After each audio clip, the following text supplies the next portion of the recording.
Hey yo, peace family, grand risings, good afternoon, great evening, gracious nights. Welcome back to FOTG, the source. We are locked into day 2 of the most brutal and bizarre case coming out of Las Vegas, the murder trial of Devyn Michaels. The victim, Deviere Willette, was found decapitated. This is a life sentence on the line for a former adult film star, but the crime is only half the story. Yesterday's opening statements laid out a roadmap of betrayal and chaos. Prosecutors claim Michaels killed Willette because she was unhappy with him moving in with her and their 2 daughters, a move that threatened the marriage of convenience she had with Deviere Willette, who was actually Jonathan's son from a previous relationship. Yep, that's right.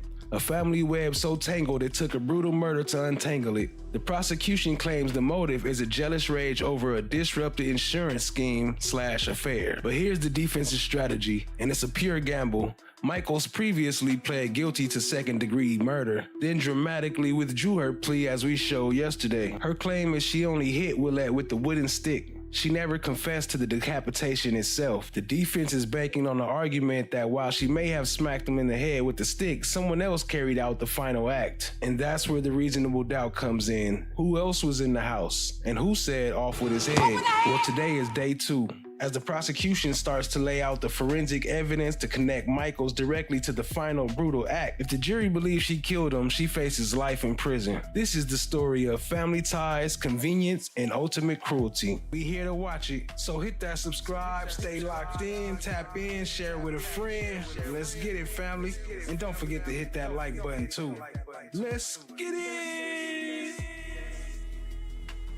Over the head!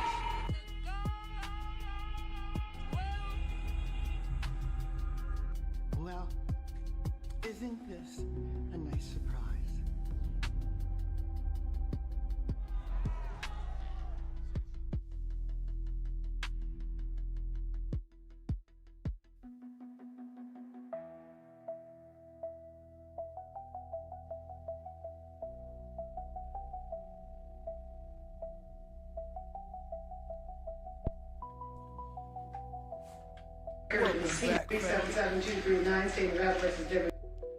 Shout out to our first responders. No one, Ali in the building. I see y'all. Welcome back. Let's get to it. Michaels, may the record reflect that Ms. Michaels is present with her attorneys, deputy district attorneys on behalf of the state. May the record reflect we are outside the presence of our jury. State.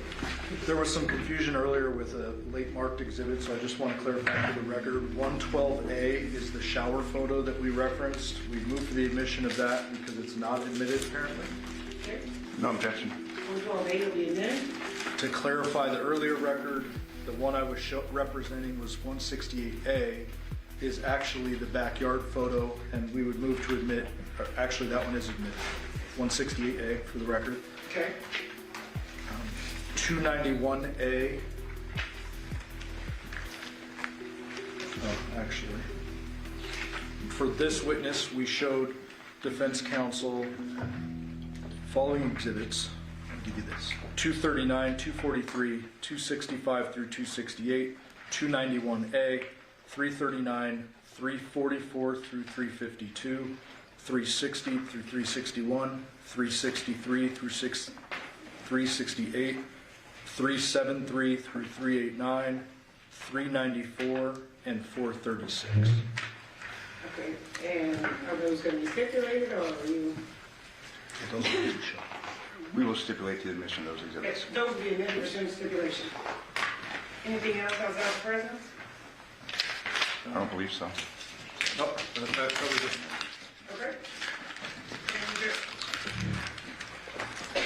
Miss DB in the building. What's good, family? I see you. Appreciate you joining. All rise for the jury.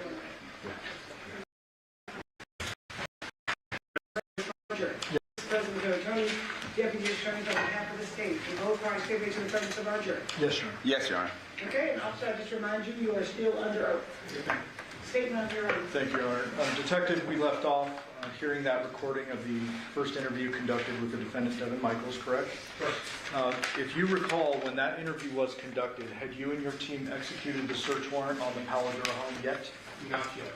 Okay. So did you have a general understanding of what you had in your safe? Not the arena. Okay. Did you know there was at least a decapitation? Yes. Okay. But anything else is kind of follows the interview? Yes. You then enter after a search warrant is authorized by a judge? Yes. And do you go into the scene itself? I do. Do you stay downstairs, upstairs, go through the whole thing? I was in charge of searching a few different locations. One was the upstairs master bedroom. One was the kitchen. Another was that kind of middle room, dining room area, as well as like a converted living room section that was more of a bedroom. And is the converted room where John's body was found? That is correct. Okay. So let's start with upstairs. Was there anything of evidentiary value found upstairs? No. Anything of potential evidentiary value found in the kitchen area? No. Anything found in that level where the kitchen is? And then let's focus in on the converted room, John's room, I'm going to call it. When you went into John's room, did you get an overall perspective of the scene? I did. Did you go kind of look around and search different various items? Yes. Did you make any observations of the body itself? I did. And what were those? That the body was laying, across the bed with obviously decapitated. Did you notice a substantial amount of blood under his head? Or where his head should be, I'm sorry? There was blood on the mattress, I believe, as well as on the floor.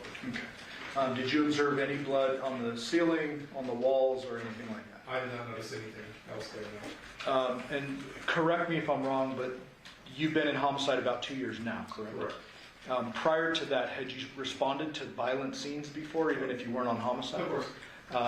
What types of scenes? I spent close to 9 years in canines, so we went to a lot of different violent calls, obviously looking for suspects that had fled, obviously in patrol work and things of that nature. I was also an officer in charge for a while, so obviously responding to like your typical patrol calls, violent crime scenes, suicides, anything of that nature. Okay. Did you make any general observations about the blood situation in this particular scene? It looked a bit localized around the actual body. What do you mean by localized?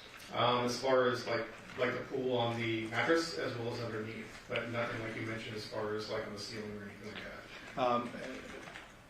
Just so I can clarify, did you observe any blood staining or patterning or dragging or anything other than in that small area around the bed? I did not. Anywhere near the front door, the garage, the back door, anything like that? No. Okay. Did you observe any of the victim's personal belongings, such as his wallet, his truck keys, his phone, or his social security card within the scene? I did not locate NJB, nay, what up, family? Yeah, we back. those items. No. Did you observe any weapons that could have been used to do this crime? Obviously, there's going to be kitchen knives and things of that nature, but nothing that was obvious. Yeah. Nothing in the room? Not that I located. No kitchen knives in the room? Not that I recall. No. You're referring to the kitchen knives in the kitchen? Yes, correct. Any of those, did those have any apparent blood on them or look to be No. dirty, I guess? Okay. When, at some point in the investigation, do you get called out to execute a search warrant at a different residence? I did. Where was that? That was going to be at, I believe it's 5510 Porcupine Road. Showing you what's been admitted as... And I don't know if y'all kept on watching once we ended earlier, but the son is coming up to testify next. Once this guy get off the stand, we get to hear from the son. 8. Hey, Cat Knot Williams in the building. What up, family? I see you. Y'all show some love to Cat Knot Williams. What up, though? So, yeah, the son testified coming up next. Just a hot mess. Flesh of the Gods, good to see you. Good to see you. Do you recognize this generally? Yes. And what does this appear to be? That looks like, obviously at the top it's going to be 5510 Porcupine Rim Street. And then down at the bottom appears to be the Paula door address, I'm assuming. Okay. And the information on the left, does that look like just a general Google mapping? Yes. And it appears here that there are a couple different routes you can take, but overall it's about 32 to 36 minutes between the two via a vehicle. Yeah, it looks like that appears to be what the route says. And this particular route that's highlighted, it says 25.8 miles. Is that fair? Yes. If you can see that.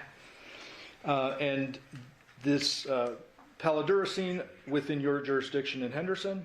Yes. Porcupine Rim scene is within Metro's jurisdiction, but as a result of you investigating a Henderson homicide, you go into that jurisdiction. Yes.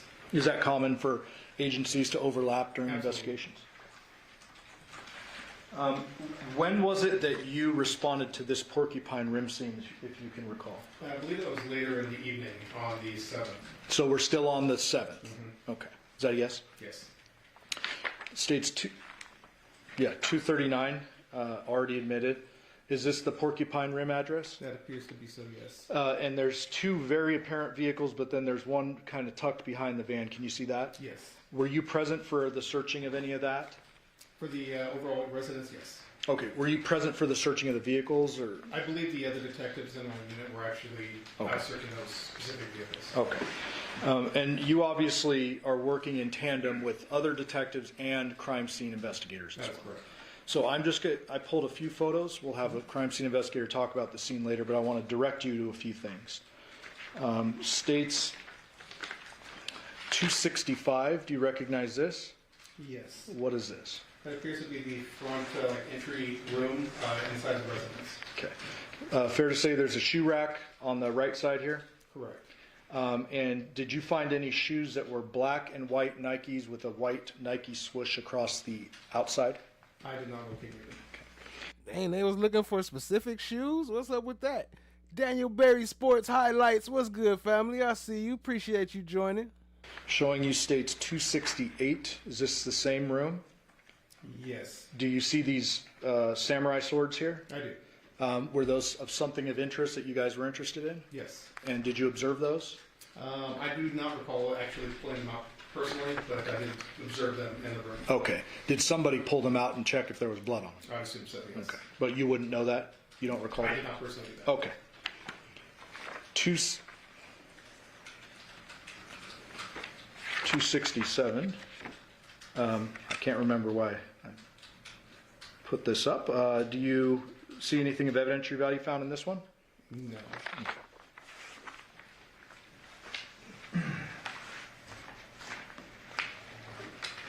291A. Did you participate in any of the upstairs searching? No. Oh, okay. Do you recall ever having found you or anyone on your team black and white female-sized Nike shoes with a white swoosh along the side? I don't recall it. No. Did you participate heavily in the search of the main bedroom? The downstairs master? Yes. Correct, I did. Tell us generally what your observations were of that bedroom. Appeared to be like the largest bedroom in the house. That was downstairs. It was cluttered with lots of different clothes, papers, electronic devices, things of that nature. And during the course of your search warrant, are you looking for particular items that are authorized by the judge? We were. And then if you come across something that was not originally expected or authorized, what is the procedure then? Well, typically we'll obviously take note of it and identify it and contact the lead detective to determine what course to take on that one. Okay. In this particular case, were you looking for any items associated with the victim? We were. And did you find some items associated with the I victim? did. Describe the search process and how you came upon those items. So with the search process, just when executing a search warrant, we obviously let our crime scene analysts first enter. They take overall crime scene photos of the thing, or the way the condition of the room was before we enter. After they're done with that process, then we enter, and then we actually physically search for the items that are within the search warrant. Okay. In this particular case, were you tasked with searching through the dresser in that master room? Yes, And did you find something of note? I did. What was that? I found a black wallet, as well as a set of car keys. And you know, before we get there, I'm going to show you 366. You recognize that? Yes. You remember where that was found? I believe that was on the bed. 373. What is this? That looks like the same bag with a cell phone. Okay, and then we have some items that appear to have been removed from that bag. Appears to be, yes. 374, was that an item that was in that bag? I believe so.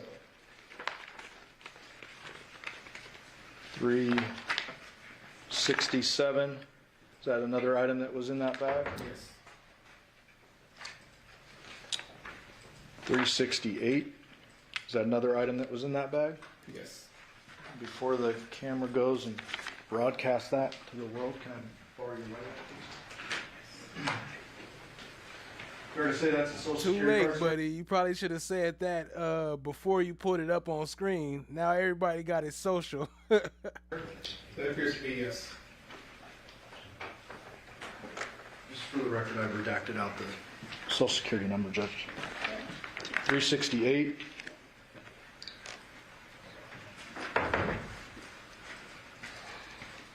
Can you read into the record the name on that social security card? The social security card says Jonathan James Willette. He ain't showing nothing. Oh, he covered it up. He taped it.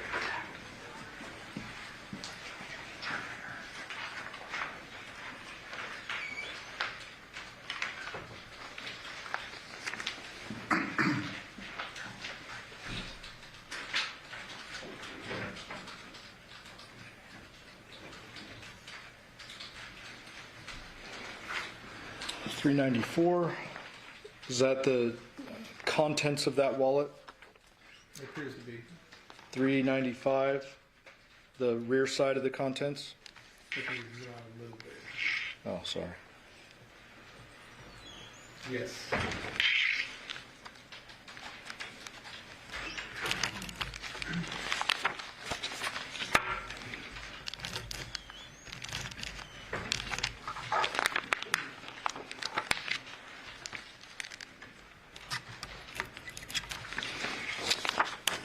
364, same wallet. This is the condition where it was actually found. Yes. 363, same thing, just showing a different angle of how the social security card was found. Yes.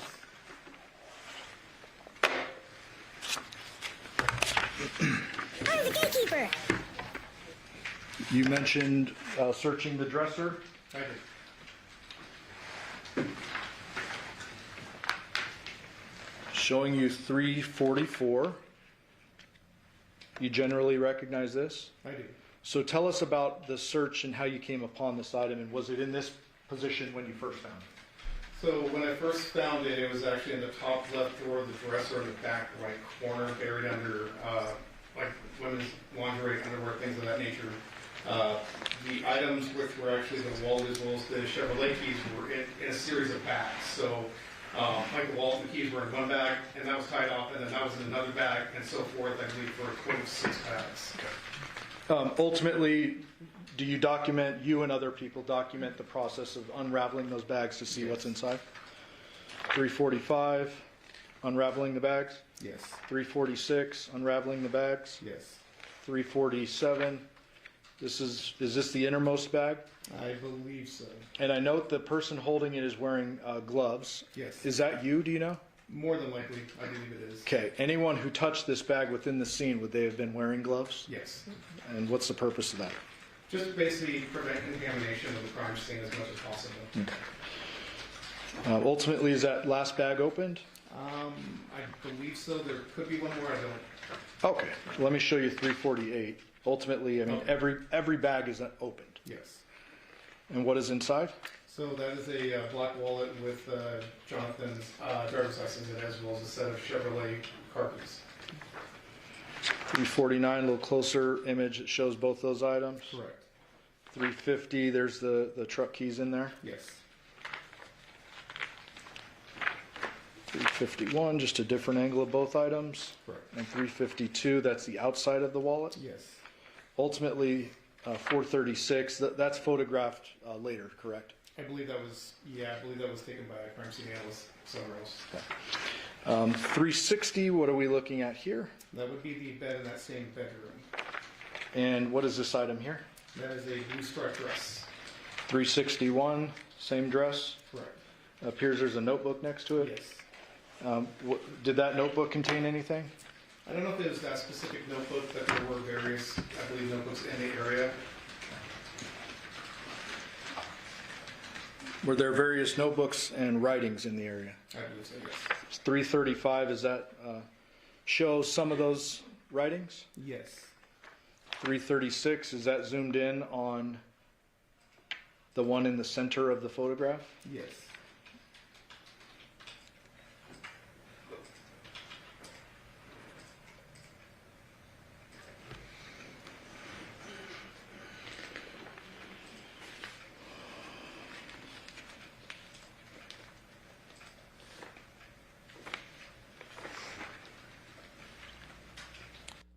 So for those who can't read it, it says, I lost everything for you, and you leave me at my lowest? I will never understand how. It was so easy to hurt me. But you clearly, I think that say clearly, you clearly do it, so well. And today has been specially something 2 weeks. I can't see the bottom. Today has been something 2 weeks. I hate my fucking life. 338, is that another one of those writings? This one like crumpled up? Yes. 339, another one of those writings? Yes. The love letter, my dearest love. I can't begin to tell you how grateful I am.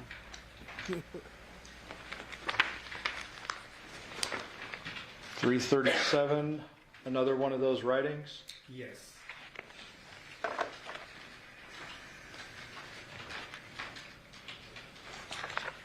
.376, another one of those writings? Yes. And this starts with, so it has been officially 3 days since Deviere and I have stopped talking. He doesn't really seem too phased. All right, hold on. Let me get some screenshots of those. So tomorrow, during the breaks, when they go on break, I'm going to read these letters to y'all.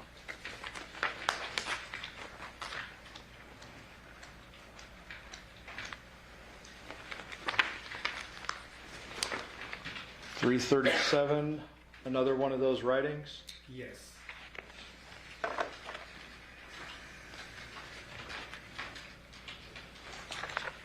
.376, another one of those writings? Yes. And this starts with, so it has been officially 3 days since Deviere and I have stopped talking. He doesn't really seem too phased. Yes. 337, another one of these writings. Correct. 378, again another. Yes. 379, another. Yes.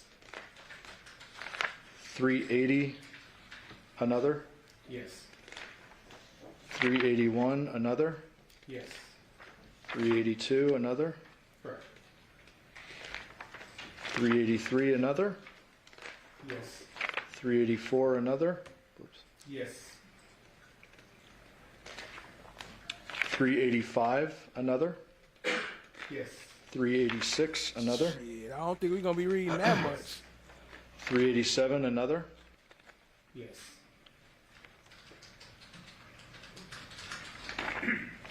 388, another. Yes. And 389, the last one. Yes.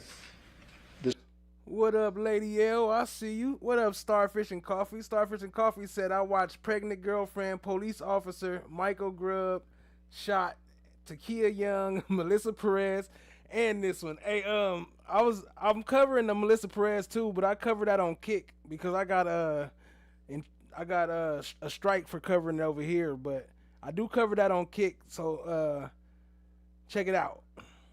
This one starts with Broken Heart again. Even though I'm way behind on it.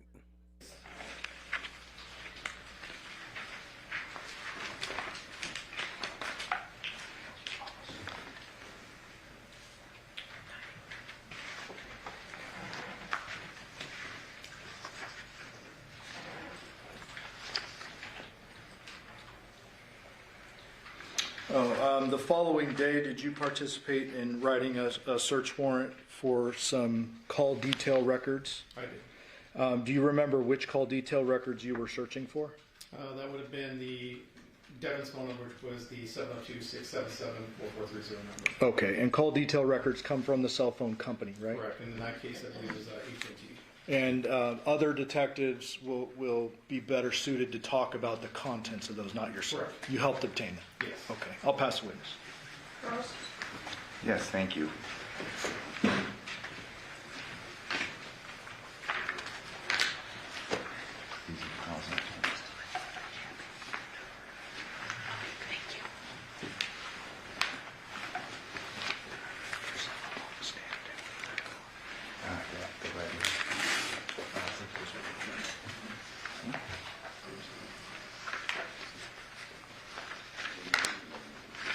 lot of trials going on right now. I'm gonna probably air that one. The ex-boyfriend, though, that one was crazy. She was reading her suicide letter and all In types of reference shit. to the writings that I'm I'm gonna cover that this weekend. gathering here from counsel's desk, you would testify that these were recovered at the Porcupine residence? Were those the ones that we were just going over? Correct. Several of them, correct? Correct.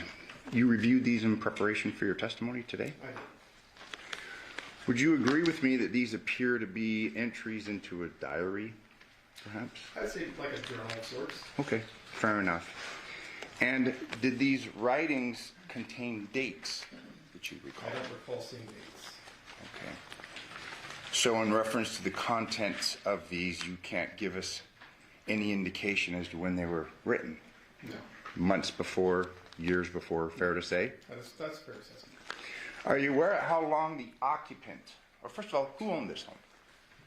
Legally, I don't know exactly who owned the home, but I was told that Devyn and Deviere lived there. Okay. Are you aware as to how long Devyn had been living there? I am not aware of that. Years, months, no idea. In fact, you have no idea where these were authored, correct? No. Were you aware of what was going on between the two houses, the Palmadura house and the Porcupine house?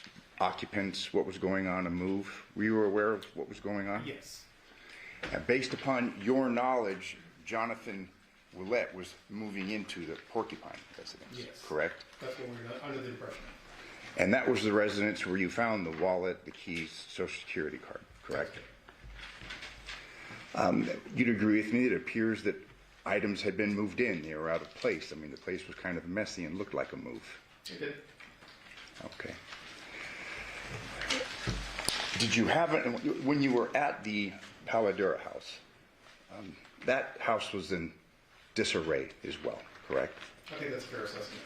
Fair to say that it appeared that the occupant, specifically Jonathan, was moving. Yes. In reference to the interview that you had with Devyn, that interview began approximately 12 p.m.? I believe so. And that was at the Palmadura house, correct? Yes. In the general area, wasn't inside the house, obviously, but in the house. Okay. Fair to say that she had been summoned to the house and she had come? She did. Had there been a discussion that neighbors had called her or something that she knew something had occurred? I got the phone number from one of the neighbors, and then I made phone contact with Devyn. Okay. And asked her if she would come and speak to you? Yes. And she came willingly? Yes. And she appeared to cooperate with you? Yes. She obviously was made aware that something bad had happened. Yes. And it concerned Jonathan. Yes. And she came and freely and voluntarily answered your questions. She did.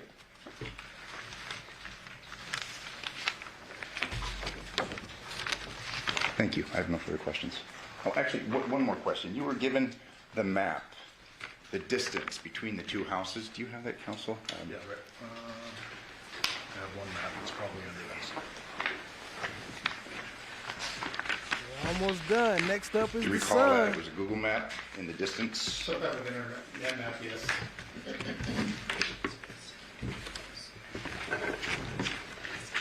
There was a time on that map, correct? I believe there was. Now, when Google calculates that time takes into account the time of day, correct? I'm not sure with Google. I'm more familiar with Apple Maps. Like as far as on your iPhone, I know that it will typically account for traffic conditions.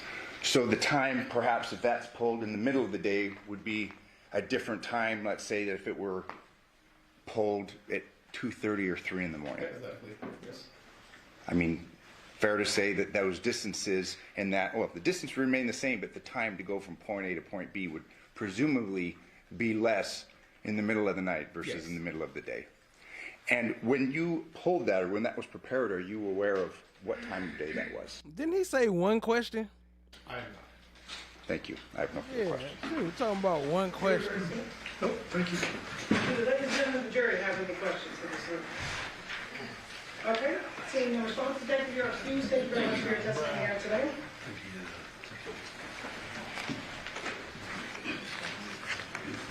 Brown.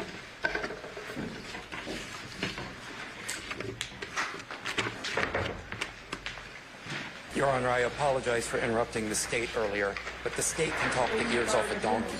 This continued filibustering has got to stop.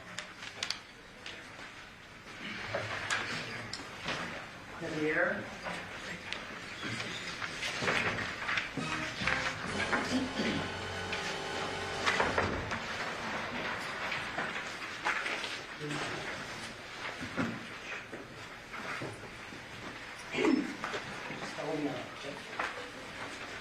Deviere.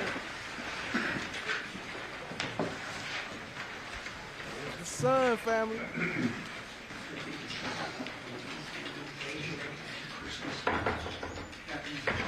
You solemnly swear or affirm the testimony you're about to give in this action shall be the truth, the whole truth, and nothing but the truth, so help you God. Sir, if you please state your full name and then spell it for the record. The truth is, you are a liar. Now, I gotta give y'all a fair warning. He does not like to talk on the mic, so his volume is gonna be pretty low. But I'm gonna try to keep it at a level thing where we can hear him. He gonna get a little bit louder as it goes on because they gotta keep telling him to raise his voice.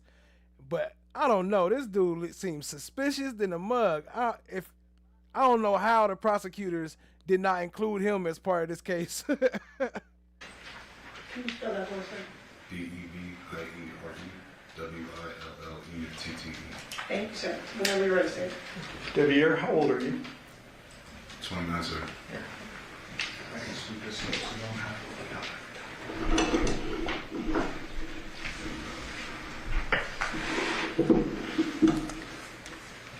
What is your birthday? March 1st, 1996. What was your relationship to Jonathan Willette? I was his son. Do you have siblings? I have 2 younger sisters. And what's your mom's name? Arminthia Sanders. Do you remember or know when your dad and Arminthia split? I was probably about 9 years old. When they split and you were 9 years old, where were you guys living generally? Was it here in Vegas? I don't remember. Did you go back and forth between Vegas and California? Yes, sir. Quite a bit in your life? Every summer. Okay. Did there come a point in time where your dad moved here and stayed in Vegas pretty much permanently until his death? Yes, sir. And where was he living in the latter years of his life?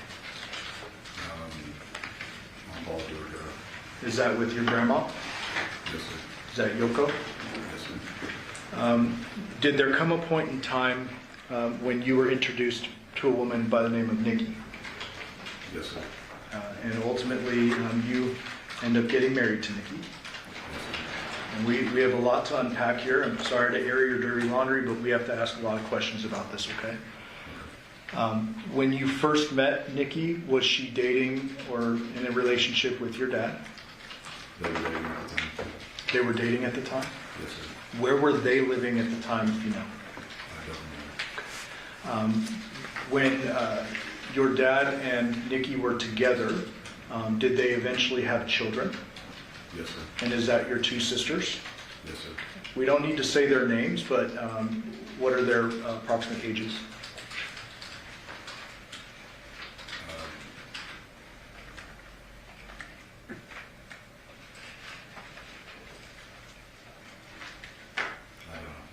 Okay, that's okay. I just need an approximate. So are they right now under the age of 13? Yes, sir. Okay. So were you in kind of living with Dad or anything like that when he was with Nikki? Yes, sir. And when they had the children together, were they living together? Yes, sir. Do you remember where that was? Not the numbers, but it was on Blue Magic Tree. Blue Magic? Is that here in Vegas? Before the girls were born, did there come a point in time where you... Wait, they was off that Blue Magic? What y'all know about that Blue Magic? and Nikki became intimate? Or was it after? It was after. Okay. So girls are born. Do Nikki and your dad stay together after the girls are born? Yes, sir. And for how long did they stay together before they split?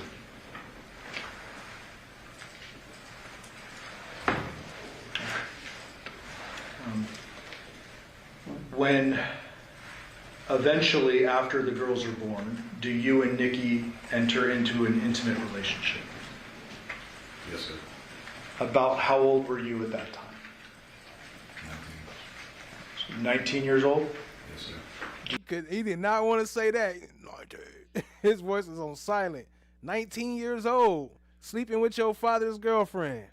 Do you know how old she was at the time? No, sir. How was it that relationship kind of started?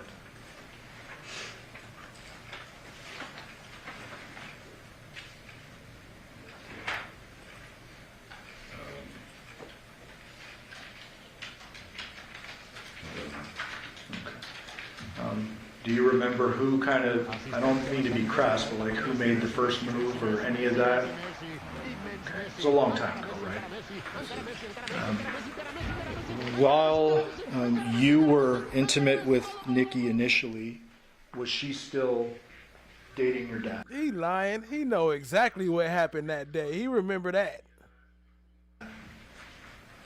Or in a relationship with your dad? Yes, sir. Does it embarrass you to admit that in front of a bunch of strangers? Yes, sir. Did you continue being intimate with Nikki for an extended period of time? Yes, sir. Do you know if your dad found out about the intimate part of your relationship? No, sir. And I'm not going to say it a bunch of times, but when I say intimate, I mean sexual. We agree there? Yes, sir. Okay. Did there come a point in time where you all three lived under the same roof? Yes, sir. And was that the Magic House? Yes, sir. And is that when the relationship, intimate relationship, started out? Yes, sir. Okay. Now, tell me if you can remember, when is it that any of you three move out of Blue Magic? Like, we need to get a sequence of events. Do you move out first? Do they split and move in different places? Or can you remember that for me? I moved out first. Where did you move to? I moved back to California. And where did you stay in California, if you remember? 187 Poppy Circle. Was that with other family? Yes, sir. Okay. Eventually, do you move back to Vegas? Yes, sir. Do you remember what year that was? No, sir. Okay. When you do move back to Vegas, after moving to Cali, you move back to Vegas, do you move in with Yoko at the Paladura address? No, sir. Where did you move that time? Back to the Blue Magic House. Okay. Did you then leave back to California for a second time? Yes, sir. Okay. And while I stepped one step too far ahead, when you moved back to Vegas the first time, you moved into Blue Magic. Who was living in Blue Magic? My father, Nikki, Tana, and Jeanette. The two girls? Yes, sir. Okay. Was there some kind of discussion with Nikki at that time about being pregnant? Yes, sir. Describe that for the jury. I moved back to California, and I was told that she was pregnant with my child, and if I didn't move back, she was going to have that child.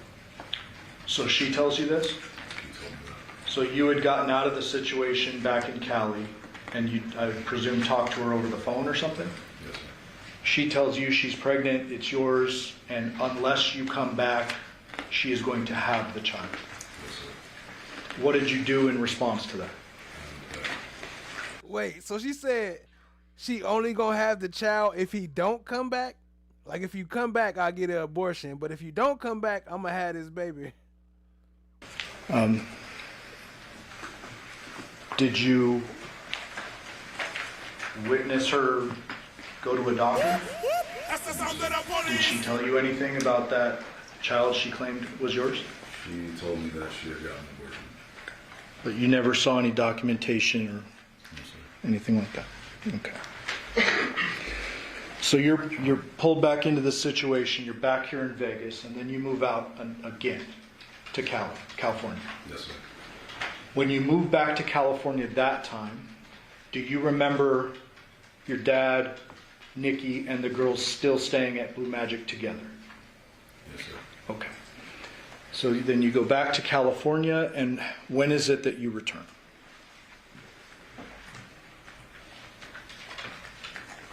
A couple of years after that. A couple of years? I believe it was 4 Okay. years after that. And you spoke with Ms. Griffith and I last night, right?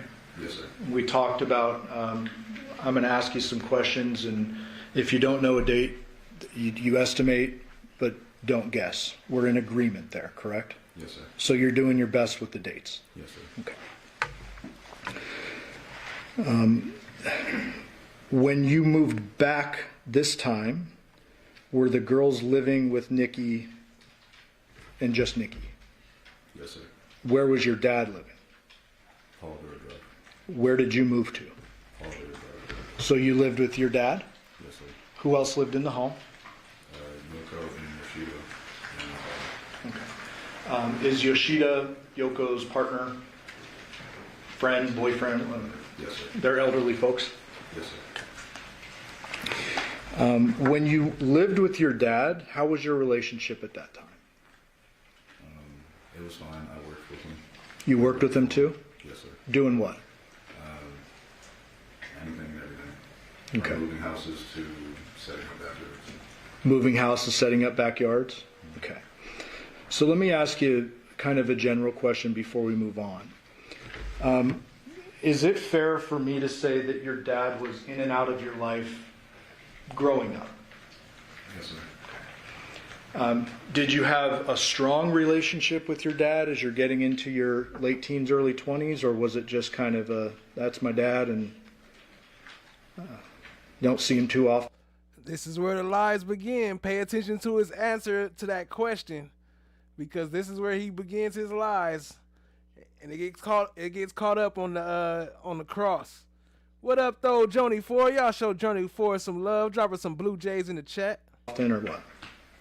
No, I love my father, so we have a strong relationship. Okay. Did there come a point in time when you're living with him at Paladura and working that you guys have some disagreements about work and other stuff? Yes, Would you consider your dad to have been a hard-headed person? yes, sir. Okay. Was he an opinionated guy? Yes, sir. Okay. Did you ever tell your dad that you had been having a sexual relationship with the father of his other children?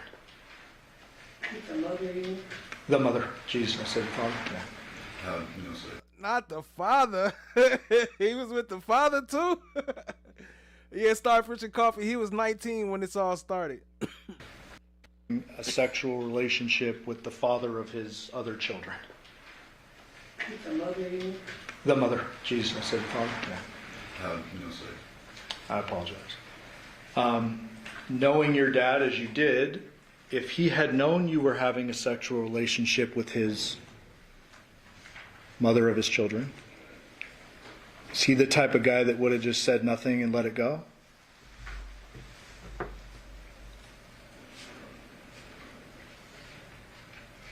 Yes, sir. Okay. So you never tell him. I don't want to ask an obvious question, but why not? I couldn't build up the courage to do it. Okay. Eventually, do you move out of the Paladura? 1 second, Mr. Dunn. You can't hear him? Okay. And I'm sorry, sir. Your voice is just, thank you so much. Your voice is just really soft to people. And we're going to see if we can figure out this. Sir, can you just like say test for me? Oh, test. Can you hear him better now? Okay. Go ahead, Mr. Dunn. Thank you, Judge. Oh. Nobody can be held in contempt. All right. I'm going to keep that one in the back pocket. So you eventually move out of Paladura. Yes, sir. Dad stays, Yoko and Yoshida stay. Yes, sir. Where do you move? To 5510 Porcupine Rim Street. Did you move in with Nikki? Yes, sir. And I've been saying Nikki. Did you know Nikki by several different names? Tracy, Devyn, and Nikki. Those three. Tracy, Devyn, and Nikki? Yeah. Okay. Is Devyn spelled Devyn? Devyn? Yes, sir. Okay. Is Devyn spelled Devin? Did you, after moving out of Paladura and into Porcupine Rim, resume your sexual relationship with Nikki? Yes, sir. Were your sisters living there, or was there some kind of custody arrangement? Or was that later? That was later. Okay. So when you first move into Porcupine Rim, can you give us a date, a year, an approximate year, anything like that? And if you need to use the date of your dad's death, August 7th, 2023, as a point of reference counting back.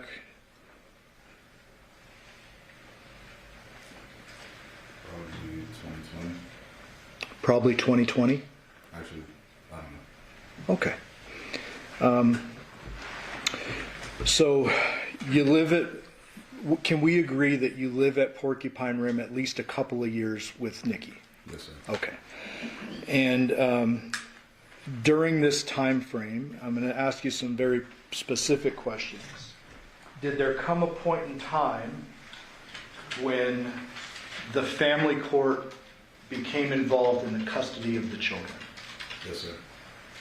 Did Nikki lose custody of the children? Yes, sir. Was this before or after you married, if you remember? After. So after you married Nikki is when the custody thing happened. Yes, sir. Prior to that, were the girls living with you and Nikki at Porcupine Rim for however long you were living there? Yes, sir. Okay. And Dad, to your knowledge, is still living across town? Yes, sir. Okay. When Nikki lost custody of the children, did they move back in with your dad? Yes, sir. And to your knowledge, did they live out at the Paladura address? Yes, sir. Do you know how long they lived at Paladura with your dad? No, sir. Okay. Did there come a point in time in the summer months,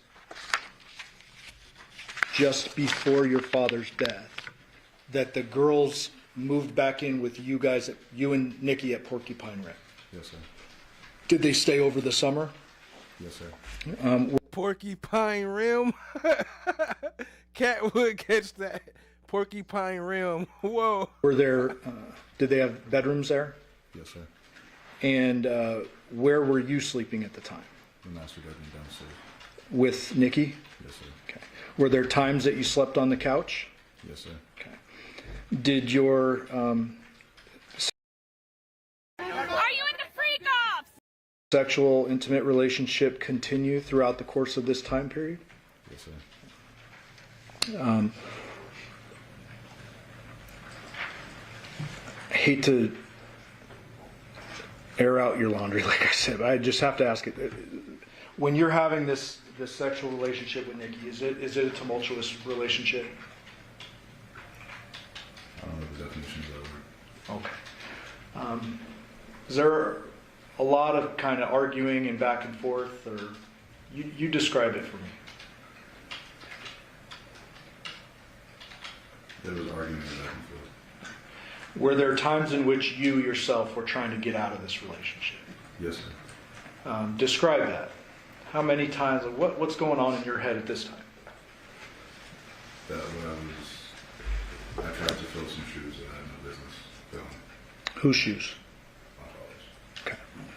Sometimes if we just get a little bit closer to the Get a little bit closer to the mic. You don't know what it's about? I got you, family. I'll play a clip in a minute. Let you know what it's all about. It's okay. So, I believe you said that you were trying to fill some shoes that you had no business filling. Is that fair? Yes, sir. As a result of that, did you start to get a little uncomfortable and attempt to leave a couple of times? Yes, sir.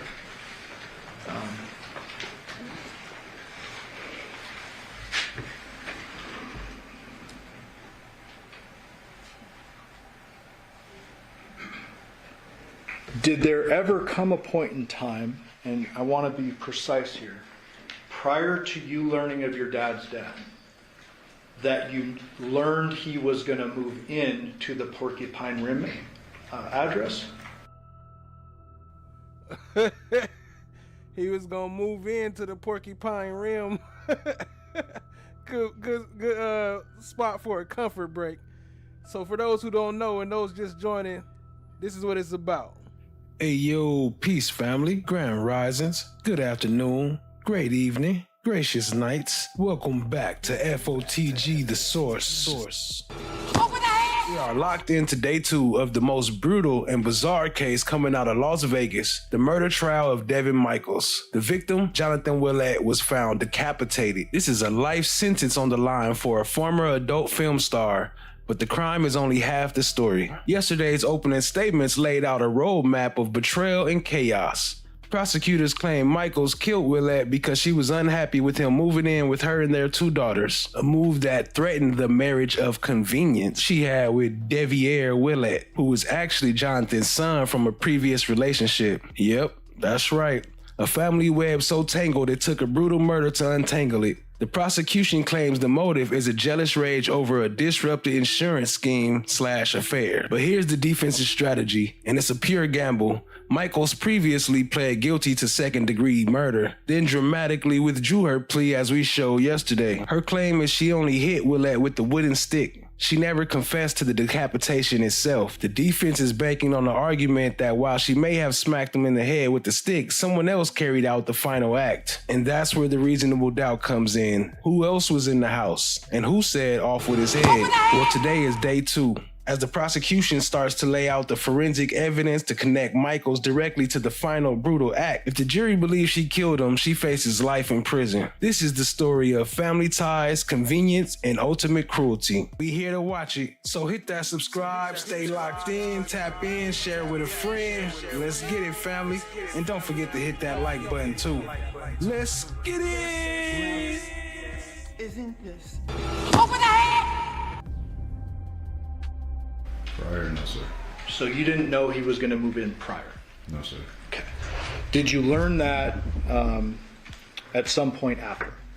I learned after the death when my grandmother was telling me about it. Okay. Did you talk to your grandma like on the 7th? The day after, yes, sir. Yeah. Okay. So I want to now bring you to August 6th, okay, 2023. On that day, were you living at the Porcupine Rim address? Yes, sir. Were the girls living there? Yes, sir. Was Nikki living there? Yes, sir. Do you know or remember what you did during the day on August 6th? I woke up and I went to work, and I got a phone call from my grandfather saying that my dad was critically injured. And okay, let me clarify here. I'm talking about the day before you were notified. oh, I went to work. Okay, so you work on the 6th. Yes, sir. Do you know what Nikki and the girls were doing that day? No, sir. Did there come a point in time after you get home from, oh, and I should ask. Wait, did he say he went to work? Wait a minute. Hold on. Did he say he went to work the day before? Oh, the truth is you are a liar. From my grandfather saying that my dad was critically injured, and Okay, let me clarify here. I'm talking about the day before you were notified. I went to work. Okay, so you work on the 6th. Okay, the day before he was notified, not the day before he died. Okay. Yes, sir. Do you know what Nikki and the girls were doing that day? No, sir. Did there come a point in time after you get home from, oh, and I should ask you, did you drive a work van? Yes, sir. Is that the white one that was parked in front of the home? Wait a minute. Yes, sir. So he wasn't notified that day? Wait a minute. That don't make sense. Okay. There's another vehicle out front of the home. Whose was that? Not the Nissan Armada, but the little sedan. Truth is, you are a liar. Who's that? There's another vehicle out front of the home. Whose was that? Not the Nissan Armada, but the little sedan. Oh, that was my vehicle, sir. Was that operable at the time? Yes, sir. And did you drive it? Yes, sir. Okay. The night of August 6th, you get home from work. Do you remember a point in time where you saw your dad at the Porcupine Rim address? Yes, sir. Describe that for the jury. So I just got off of work.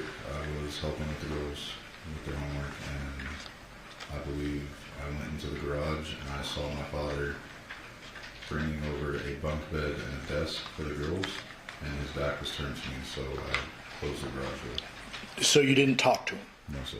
How was your relationship at that point in time? We hadn't talked for a while. At some point prior to that, had he learned that you had actually married Nikki? Yes, sir. How was that conversation, or if you had a conversation about it? He sent me a text message asking or saying, I don't know what you're doing, but it's not right. And I responded with half of what you know is true and the other half isn't. Okay. So your dad clearly knew you were formally married. Yes, sir. Do you remember the date you got married? No, sir. Did you ever get divorced? No, sir. Is that something you would like to do? After this, yes. Okay. Once this trial is done? Yes. Okay. That night when you see your dad moving the girls' stuff into the garage, you don't talk? No, sir. Okay. What did you do after that? Did you just go back inside or what? I went back inside and I continued watching the movie with the girls. Okay. Tell the ladies and gentlemen of the jury kind of how the night progressed from there. So I continued watching the girls, watching the movie with them, and Nikki had told me that she was going to go help John move some things, and I said okay. So I stayed at the house. We continued watching the movie, and I believe when the movie was over, I had put them down to bed, and I myself went to sleep. Do you remember where you put them down to bed? Yes, they had individual rooms upstairs. So I took them upstairs, I had them change into their pajamas, and then went to bed. Okay. And then where would you have gone to sleep that night? Downstairs in the master bedroom. Do you remember texting Nikki saying something to that effect? I remember texting her, letting her know that I had put the girls to sleep, and I myself was going to sleep because I was working the next day. You had worked the next day? Yes, sir. What time did you typically work? I believe it was 8 a.m. or 8:30. Okay. So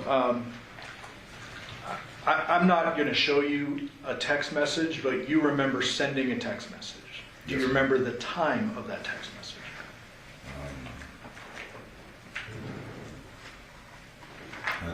I believe it was 10 p.m. Okay. And so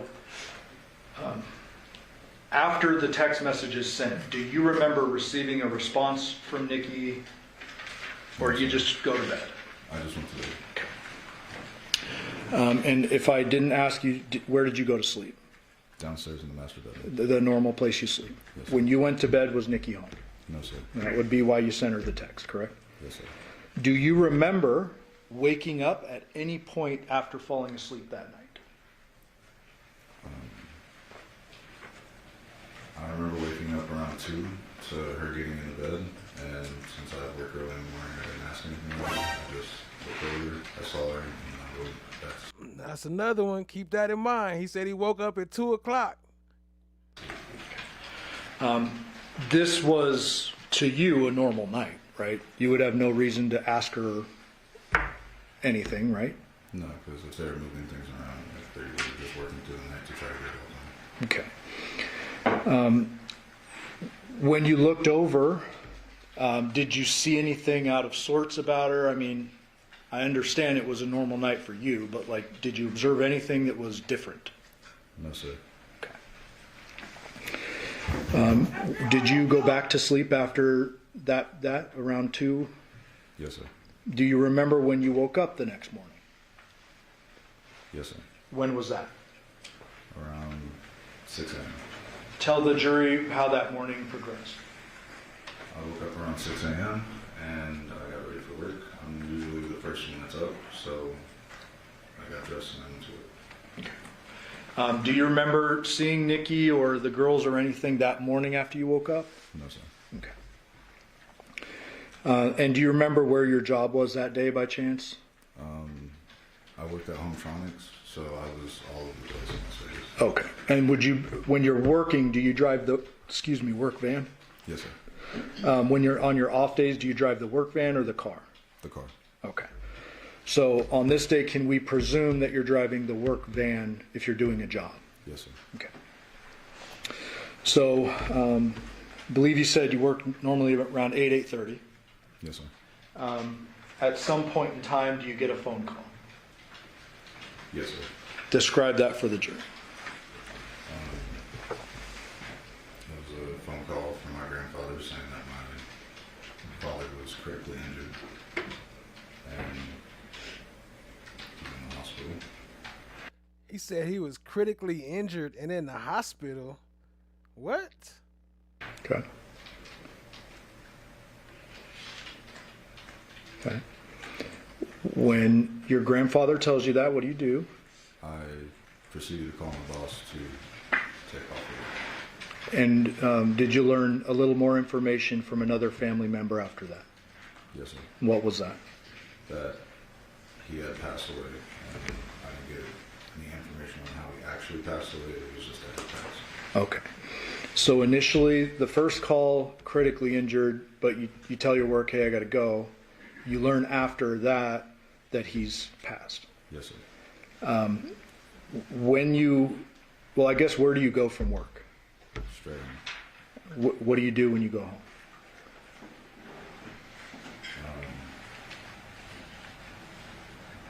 Started drinking. Okay. Did you drink back then? Yes, sir. Do you remember, before you started drinking, if the girls or Nikki were home when you arrived home? Bruh. You don't remember, or they were not? They weren't home. They were not home? No. Okay.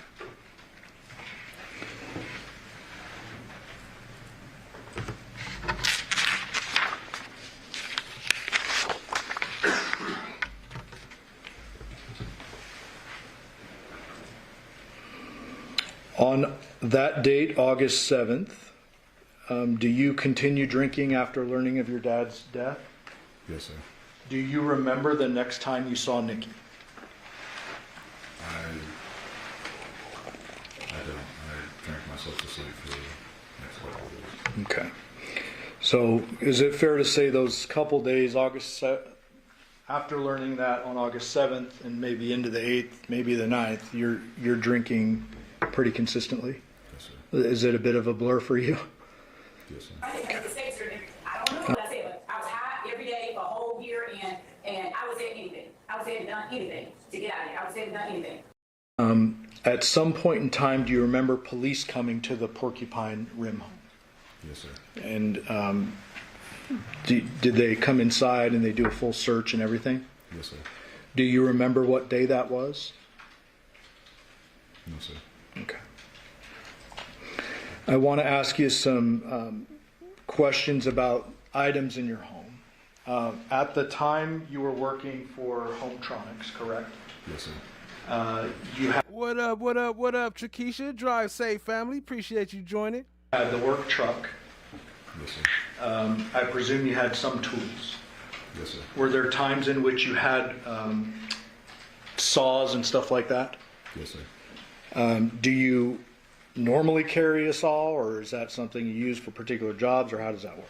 I had a drywall saw inside my bag along with a screwdriver, a flathead, an electric drill, measuring tape, leveler. Okay. Is there a safe inside your home, or was there back then? Yes, sir. What was that safe used for? No. No, he's sleeping. Did you have guns? Yes, sir. How many do you have, or did you have back then? 3. Are you you're allowed legally to possess guns, right? Yes, sir. So you have 3 guns. Are they handguns? Yes, sir. And do you remember having them on August 7th, or was this general around that time frame? We've owned the guns for a while. Okay. Did your dad have guns too? No, sir. Okay. So you had guns, your dad didn't? No, sir. At least to your knowledge? Yes, sir. Okay.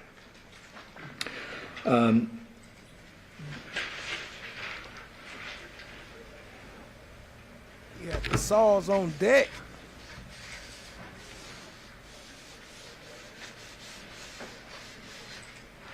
And remember, he installs camera equipment, so he know how to get around cameras and all the stuff. So try to give us any memory you have, but you don't remember the next time you saw Nikki, but you did see Nikki back at the home, right? Yes, sir. Do you remember her being there when the police came? Yes, sir.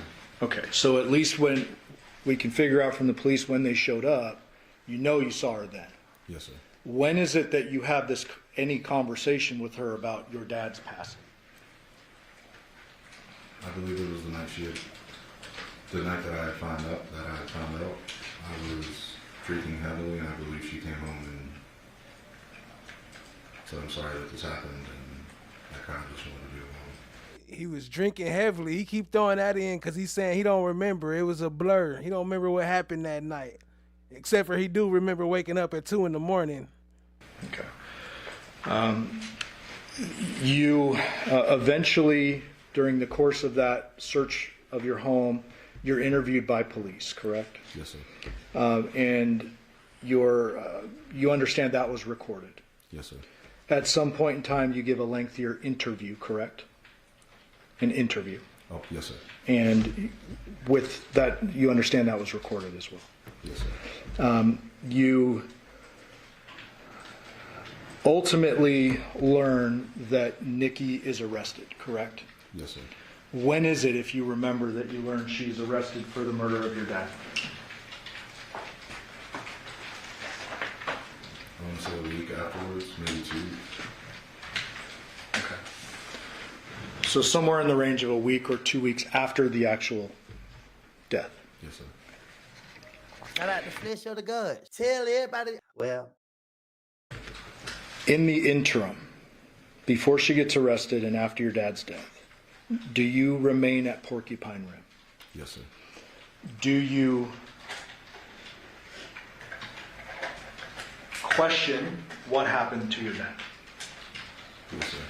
Are there a lot of kind of unanswered questions you have during that time frame? Yes, sir. Did there come a point in time after her arrest that she contacted you from the detention center? Yes, sir. And Judge, we would move to admit 631, which is a recording of that contact. No objection. Thank you. 631 will be a minute. So now they about to play the prison call, and this is allegedly the last time they spoke. This is them breaking up after the murder.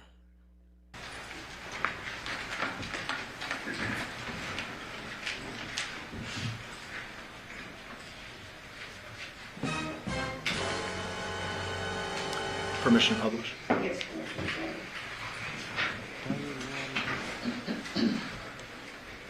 I'm so high right now, y'all. I'm about to go sleep on y'all, man.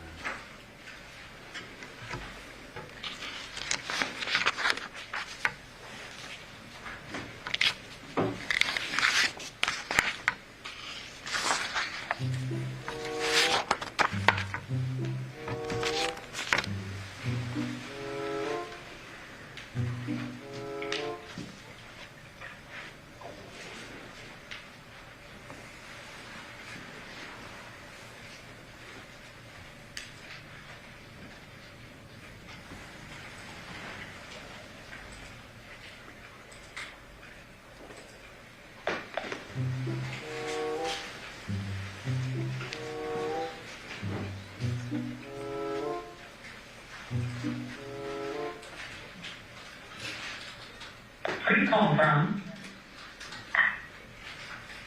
an incarcerated individual has entered the detention center. This call is not private. It will be recorded and may be monitored. If you believe this should be a private call, please hang up. So at first, also right here, it's gonna be a little bit of echo when they first start talking, but then they gonna fix it. So just bear with it, family. And follow facility instructions to register this number as a private number.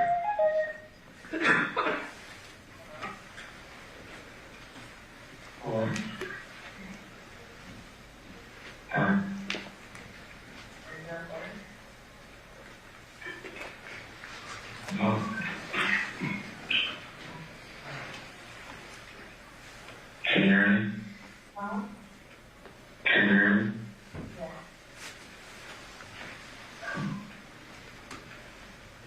What would you like to talk about?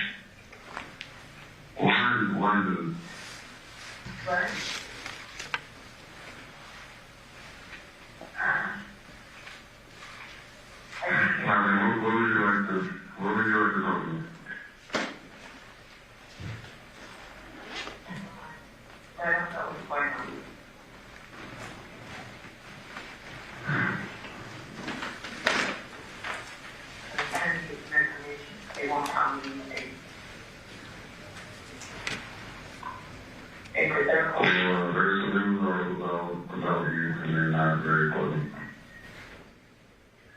They're holding their what they look for evidence. Because they don't have any evidence.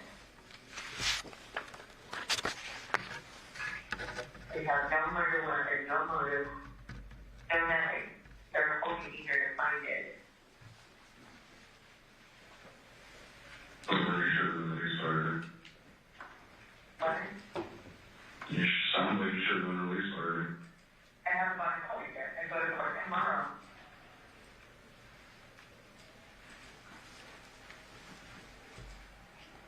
Okay, well, I'm not going to California.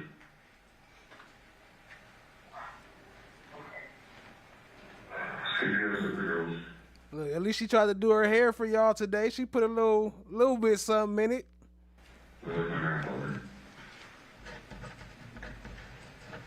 Are you getting fingerprints so we can go with him and we might go with you right here?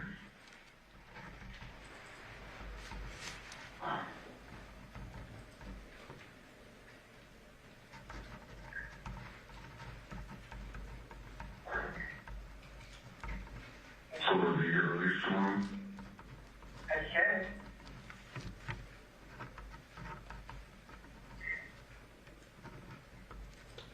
That's what I'm hoping for. And that's literally what's going on. They have Did you ask what's going on? yes. They have absolutely nothing on me. They showed me a picture of a bottle of soft scrub cleaning detergent. And they said, you have one in your house. And I'm like, okay. They're like, well, this was used at his house. Like, you're fucking joking me, right? Like, that's literally what they showed me.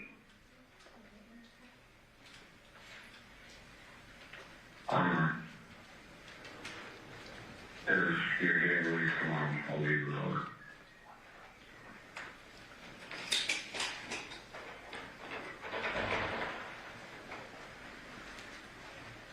YouTube don't know what it said either. It just said me.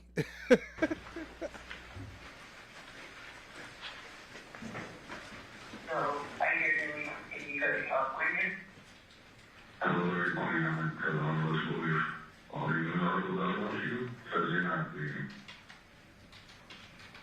Oh, what about? And a lot of those articles about you and what happened. News article? Yes.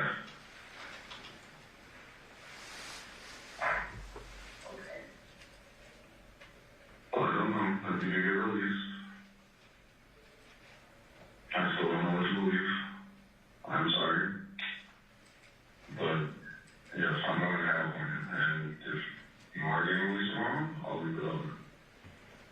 If not, then I have to do something with them.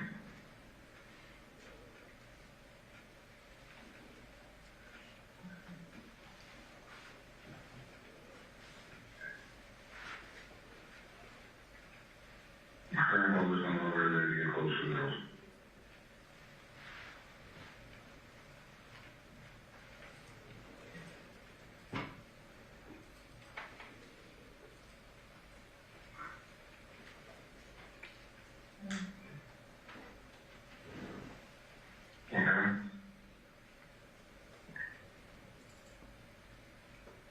You just started taking movies or news articles about me and how literally nothing.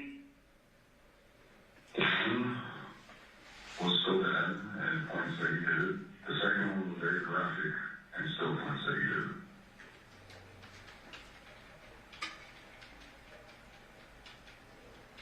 Like I said, if you go in court and release you, I still don't know what to believe and I can't be here.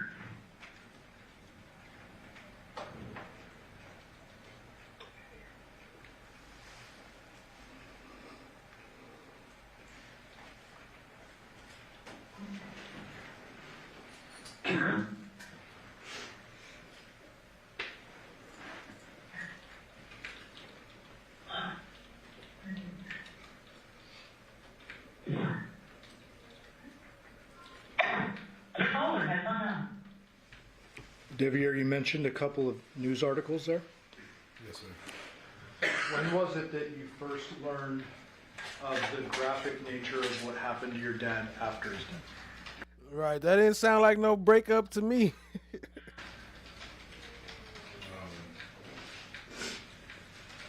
I believe it was a day prior to the phone call that I was sent an article from the Las Vegas News explaining what had happened to my father and that she was involved in that. At the end of that phone call, somebody hung up. Who did that? She did. When you were telling her, I'm leaving to California, I'll leave the dog, did you already plan when all this kind of madness started to break it off? Yes, sir. Was that essentially what the jury just heard, your breakup conversation? Yes, sir. Do you remember if you ever talked again after that? We never talked again after that. Denied. Look at me. Who you talking about, Willis? Did you have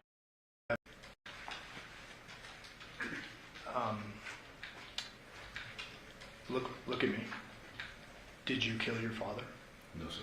Did you have any involvement in killing your father? No, sir. Did you have any involvement in what happened to his body after? No, sir. Pass witness.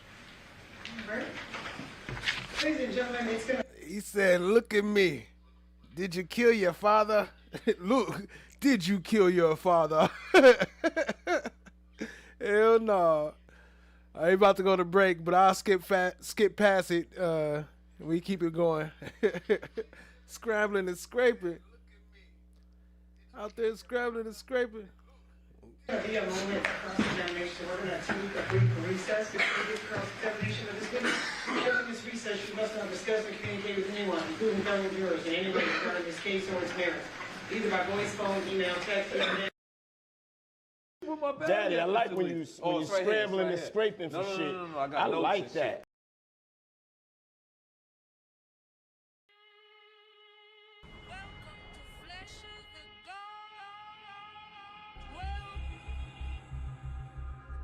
Well, isn't this a nice surprise? There's death for the first time about 1 o'clock on.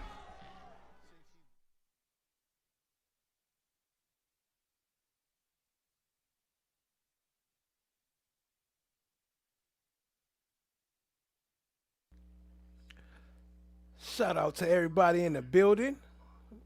We back. I got it skipped up and queued up. They coming back right now. Appreciate all y'all in the chat. We need to start a poll or something. Monkey shit.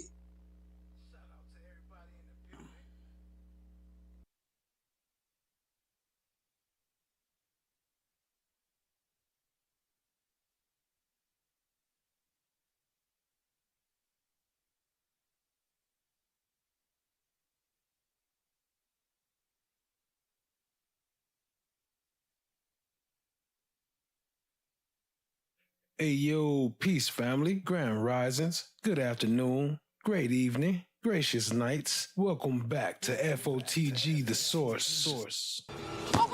We are locked into day 2 of the most brutal and bizarre case coming out of Las Vegas, the murder trial of Devyn Michaels. The victim, Jonathan Willette, was found decapitated. This is a life sentence on the line for a former adult film star, but the crime is only half the story. Yesterday's opening statements laid out a roadmap of betrayal and chaos. Prosecutors claim Michaels killed Willette because she was unhappy with him moving in with her and their 2 daughters, a move that threatened the marriage of convenience she had with Deviere Willette, who was actually Jonathan's son from a previous relationship. Yep, that's right. A family web so tangled it took a brutal murder to untangle it. The prosecution claims the motive is a jealous rage over a disrupted insurance scheme / affair. But here's the defense's strategy, and it's a pure gamble. Michaels previously pled guilty to second-degree murder, then dramatically withdrew her plea as we showed yesterday. Her claim is she only hit Willette with the wooden stick. She never confessed to the decapitation itself. The defense is banking on the argument that while she may have smacked him in the head with the stick, someone else carried out the final act. And that's where the reasonable doubt comes in. Who else was in the house? And who said off with his head? Well, today is day 2.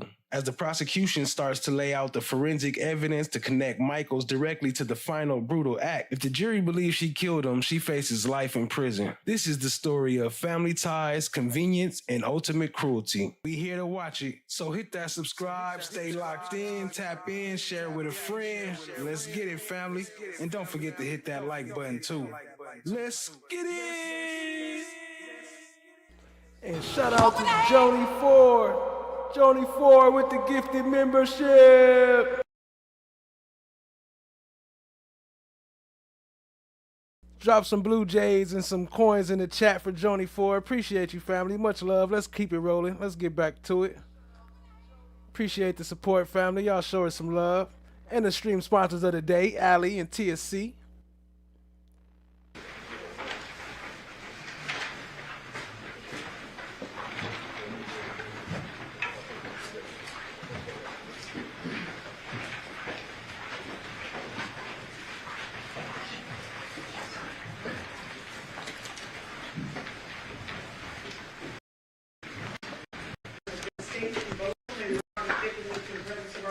Yes, Your Honor. All right, and sir, I'll just remind you that you are still under oath.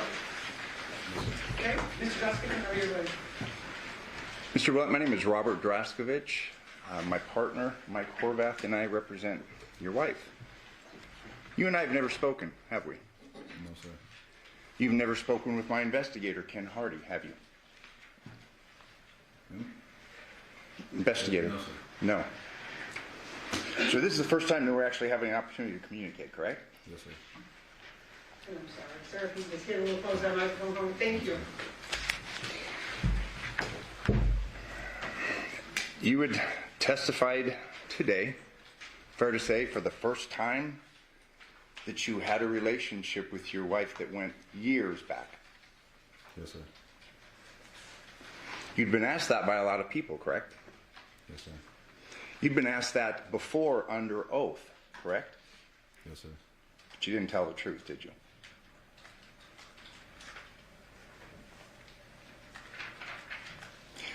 Sir, you were given copies of your prior statements in preparation for your testimony today, correct? Yes, sir.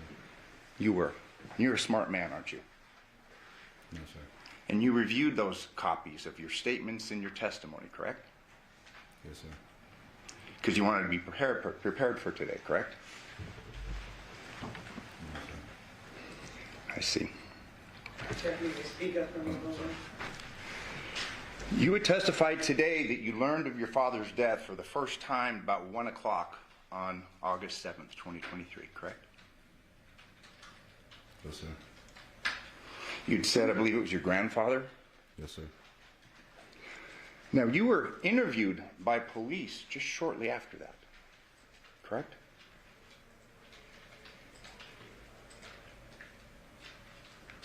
No, sir.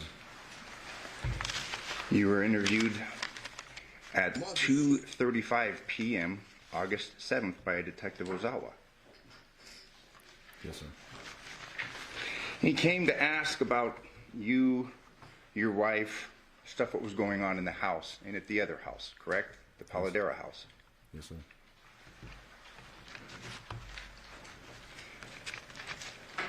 He asked you how you got along with your father, and you told him we never really got along, correct? Yes, sir. It's a little bit different than what you testified to today, correct? No, sir. It's the same, or it's different? It's the same. I worked with my father. I'm sorry, and this low voice, you can speak up, please. I worked with my father, so we bumped heads on all the things, but it doesn't mean that I didn't love my father. Okay, but the question is, how do you guys get along? And your answer is, we never really got along, correct? Only overwork. I'm sorry, sir, you have to speak up. Only overwork. The truth is that Only you are a liar. Overwork. I'm sorry, sir, you have to speak up. Only overwork. Only overwork. Yes, sir. Well, it was just a few seconds after that that you said that you knew he was going to move in there, correct? And you didn't want to talk to him when he was at the house. No, sir.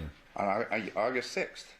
You don't recall telling the detective that? I mean, you have this transcript that I'm going to start referring to. You referred to it and you reviewed it before and to prepare for today's testimony, correct? Yes, sir. I was told shortly after his death that he was going to move in. Then I didn't know prior to that. Counsel, I'm referring to page 4.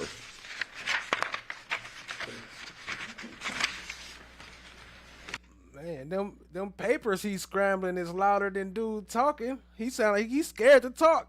He don't want y'all using it. He know y'all gonna use it online and make quotes of him and all that.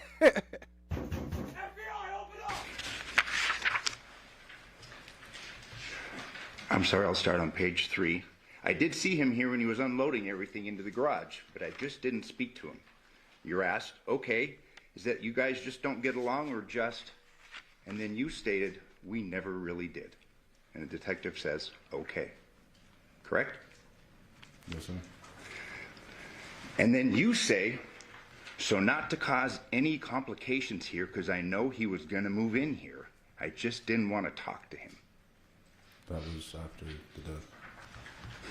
But you're talking about, you saw him the day before, he's moving stuff in, and you're not going to talk to him because you know he's going to move in, and you guys don't get along. You're talking to the detective about what was going on in your head the day before, correct? No, sir. I was told that they were moving the desk and bunk bed into the house for the girls. So when you're telling the detective on August 6th, I didn't go and talk to him because I never really got along with him, and I didn't want to cause any complications here because I know he was going to move in here. I just didn't want to talk to him. You're now under oath saying that meant something else? No, sir. I'm answering the question. I was told after my father's death that he was going to move into the house, but I had no idea prior to that. That's because you read your grand jury testimony, correct? No, sir. A little bit further down, same page. He wasn't really there for me, correct? I mean, you had resentment for your father. Fair to say? No, sir. And then kind of realized who he was as a person. And when you were talking about moving out of Yoko's house, you said, I got out as soon as I could, correct? Yes, sir.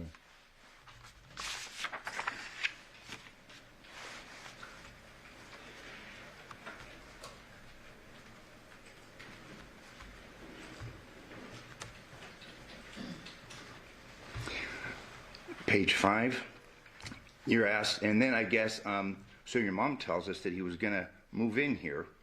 What's that arrangement? And you said she was going to tell me to move out, or she was going to give me some time, but he needed to get out of Yoko's house, and she was going to let him stay here, correct?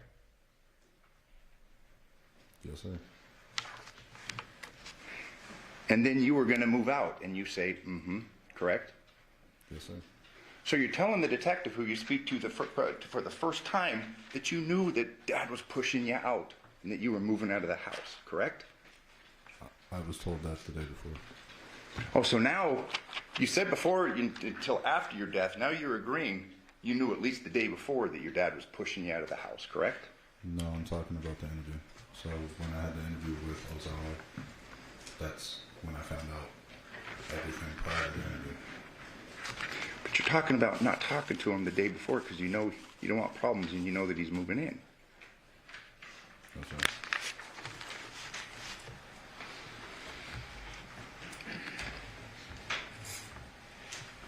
Page 6. So we don't get along. So she was giving me the heads up so I can move out. Correct? So you didn't get along with your dad, huh? And you was living there when he came in. He kicked you out the house, basically. You're saying no?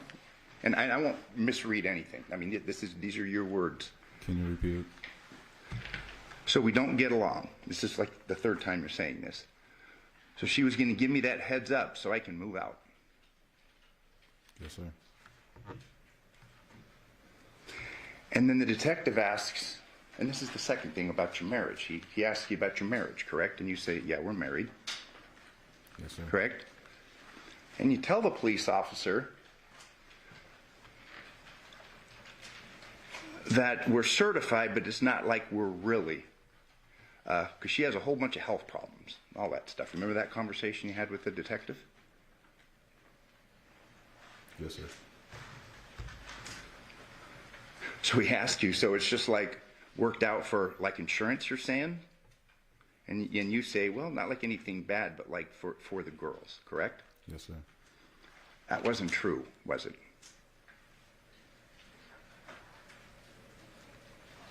Which you were telling the detective after you're saying that you learned for the first time that your dad's been murdered. What you told him about your marriage wasn't true, was it? I was also drinking that day, I don't remember.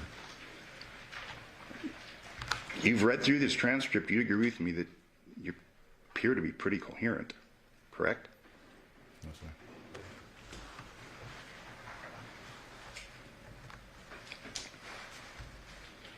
And you'd agree with me that Detective Osaka was kind of confused, and he's saying, well, wait a minute. She had kids with him, but you're his son, correct? Yes, sir. And it is clear Yoko didn't know, correct? Yes, sir.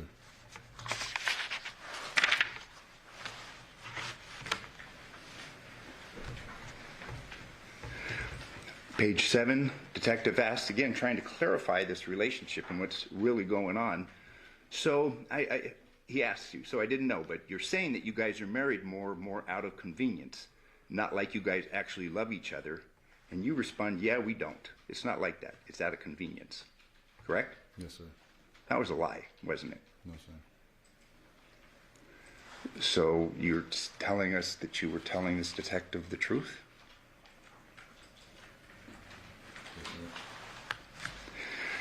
Then the detective asks you, but do you guys sleep in the same room? And you say no, correct? Blame it on the alcohol.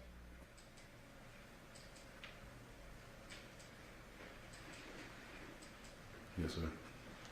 The truth is, You guys actually did sleep in the same room. You slept in the same bed, didn't you? Yes, sir. But when he asked if you two slept in the same room, you said no, correct? Yes, sir. The truth is that you are a liar. Then he asks you, are you guys intimate at all? And you say no, correct? Yes, sir. That wasn't true, was it? No, sir.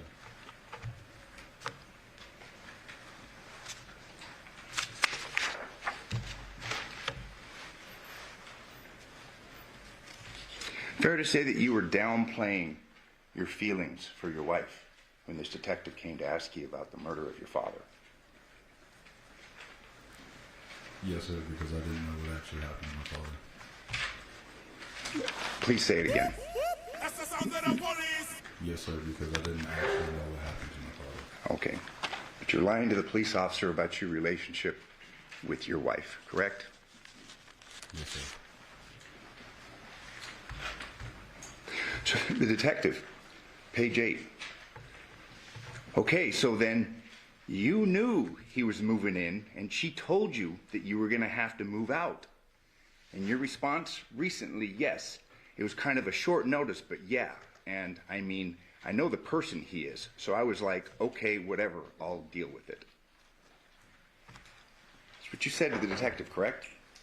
Yes, sir. And the detective follows up. Okay, and that's you were going to move out. Did he knew that you lived here, or didn't know that you lived here? And you respond, no, he knows I live here, correct? My father? Yeah. Yeah. That I lived in Vegas? No, that lived in that house. The detective asked him, does he know that you live here? And you say, yeah, he knows I live here, correct? Yes, sir.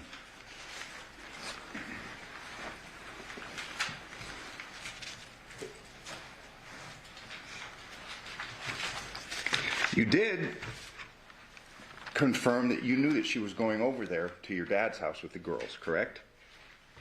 Yes, sir. That was the joint custody that they had. Yeah. And the detective, confirming that you know that he's moving in and that you're going out, asks, why was he moving out of the other house? And you said, because they all they do is scream and yell.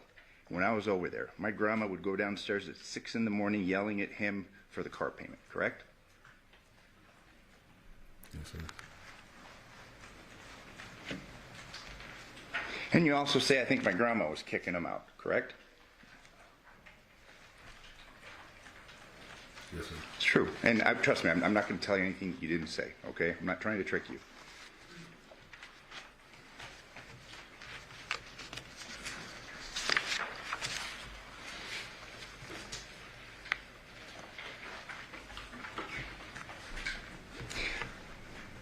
You're asked, page 10 by Detective Ozawa, bottom of the page, okay, so then how long has, I guess, it been planned for them to move John in over here? Your response, I have no idea. Like, it was ran by me that, because we all know how he is. And it's like, okay, if he's moving in here, and if he's going to be homeless, I get it. I can move out and go somewhere, because I have a legitimate job, correct? Yes, sir. So this isn't some one-off. You repeatedly confirmed to Detective Ozawa that your dad was moving in and that you were moving out, correct? Yes, sir. But you had the legitimate job. Attorney Porcupine? Correct? We both had legitimate jobs. You had a good job. His job was better than mine. He was a mover, part-time, correct? He did everything. Your grandmother was always angry at him because she owed him money. Fair? Fair. But you had a steady job at Hometronics, correct? Yes, sir. So you had the good, legitimate job that you were the one getting kicked out, correct? Yes, sir. Porcupine Esquire.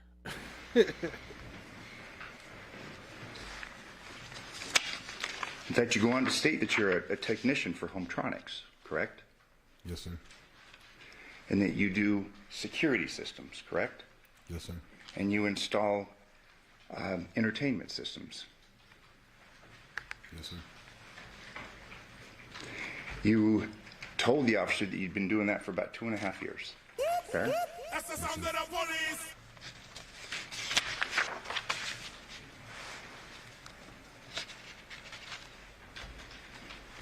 You were asked again by Detective Ozai, well, since you knew you were moving out, where were you going to move into? Where were you going to move to? And you tell him, and this is page 12, counsel, Yeah, like I have some friends down the street that I could roommate with, correct? Yes, sir. It made you angry, didn't it? Yes, sir. I mean, you've been in this house with your wife, your dad's moving in, and you have to leave. You're telling us that didn't make you angry? No, sir.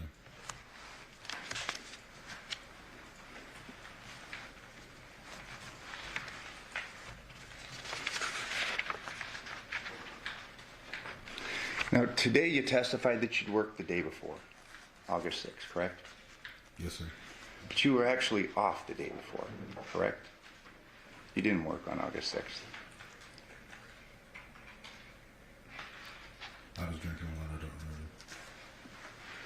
But you would first tell the police officer, yeah, I worked yesterday, but then... Sorry about that. Is that better? If you could just please repeat your answer. Trust me, I'm not trying... If you could speak up... Testify like a mumble rapper. Please, and just repeat that last answer. I was drinking a lot and I don't remember.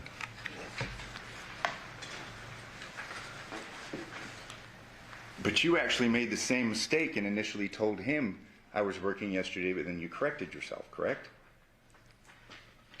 Yes, sir. So you really weren't drinking that much. Because you at first said, well, I worked yesterday, and then you said, oh, actually, you know what? It was my day off. Correct? Sundays are your days off. That was 10 years ago, and I was drinking very heavily from my father's death, so I don't. Okay. But sir, this conversation occurred August 7th, 2023. All right? Sorry. Or, I mean, you do... Fair to say, it hasn't been that long, has it? Not 10 years.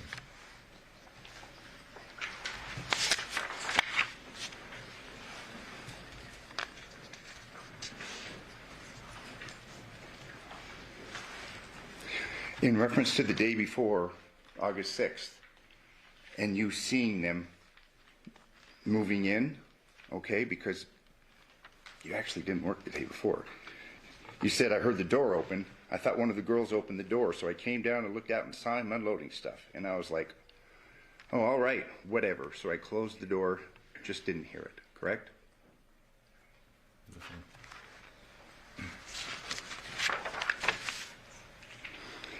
And at this point in time, you tell the detective that you actually don't have a room in the house, correct? Yes, sir. But that wasn't true. I mean, you were sleeping with your wife in the same bed, correct? Yes, sir.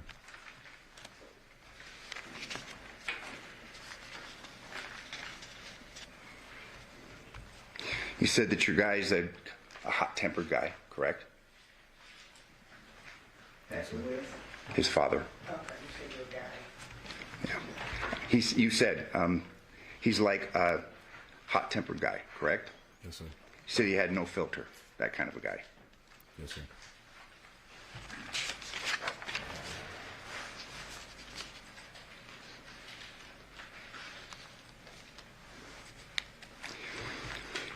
You were asked, okay, so when you left Yoko's house, and that was a couple of years before, correct? Yes, sir. How often do you talk to him? And your answer was not at all, correct? Yes, sir. And the detective says, oh, and you say nothing. I mean, you say nothing, correct? Meaning you... Law offices of Porky and Pine. Both his attorneys look like... You guys don't talk. I mean, her attorneys. After he found out that we were married, we didn't talk after that. Detective asks you, he didn't call you or nothing, and you said no, correct? Yes, sir. No text, nothing like that, and you said no, correct? Yes, sir.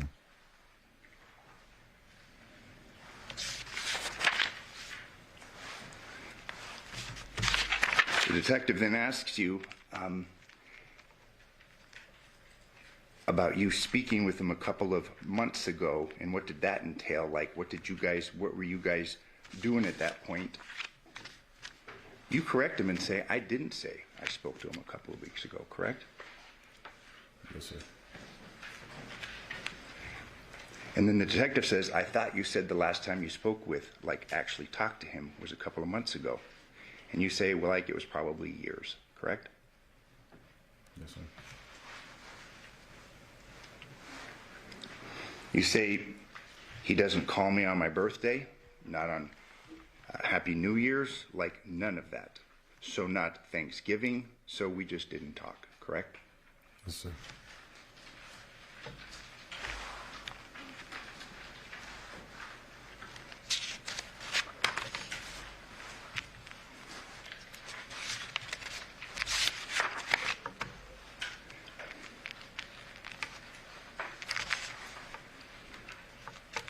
And then you're asked by the detective, counsel is on page 18, is there anything you can think of that you haven't told me that you think might be important for us to know? And you say, correct? Yes, sir. So they're there trying. Look at her face. She looked like she about to start crying. Trying to figure out this dynamic, and you've lied to him about the relationship that you have with your wife, and you've lied to him about the living arrangement where you're getting kicked out by your father, correct? He's moving you out. Yes, sir, because I didn't know what exactly had happened.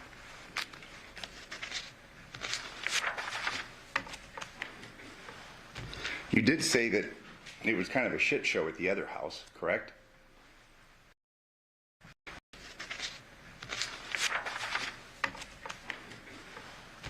You did say that it was kind of a shit show at the other house, correct? Yes, sir.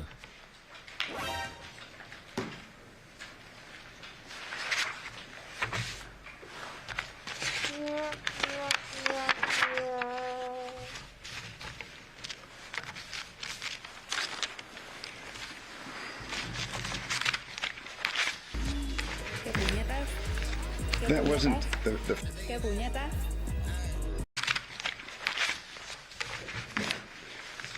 That wasn't the first time that you had discussed issues concerning this dynamic, correct? Concerning your wife, you, your father, the moving arrangements, correct? No,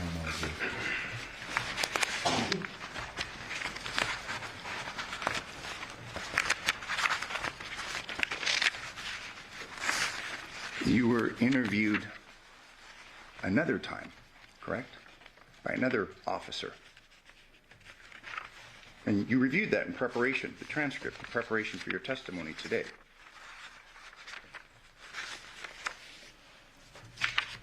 Yes, sir. That interview occurred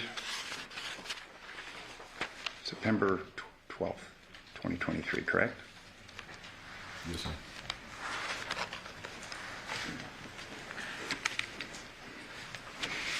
And this detective now, after speaking to you, and it's a little bit into the interview, tells you, well, you know, you weren't the main suspect. You know what I mean? This is, meaning the situation is a little different than hers. We're here to, you didn't do it, to clear you, correct? You recall that conversation? When was this again? I'm sorry? When did this conversation happen again? September 12th, 2023. Yes, sir. Remember that? I mean, you're there being interviewed concerning being a potential suspect, and you... I don't supposed to be here. I don't recall none of that. All I recall is going back to prison. You remember the date, correct? Yes, sir.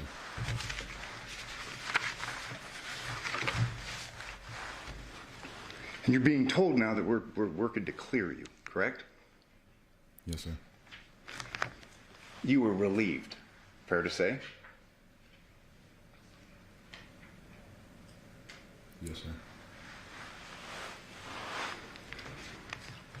The detective asks you, does that make sense? And you say it does, correct? Yes, sir. Hey, Trakeisha, not only was he practicing, he came here and remixed it. He came to court today with the remix of his testimony. And then the detective says, and while the chances of you even being there are so slim that it's just there's you know, that's not even on the radar, correct? Yes, sir.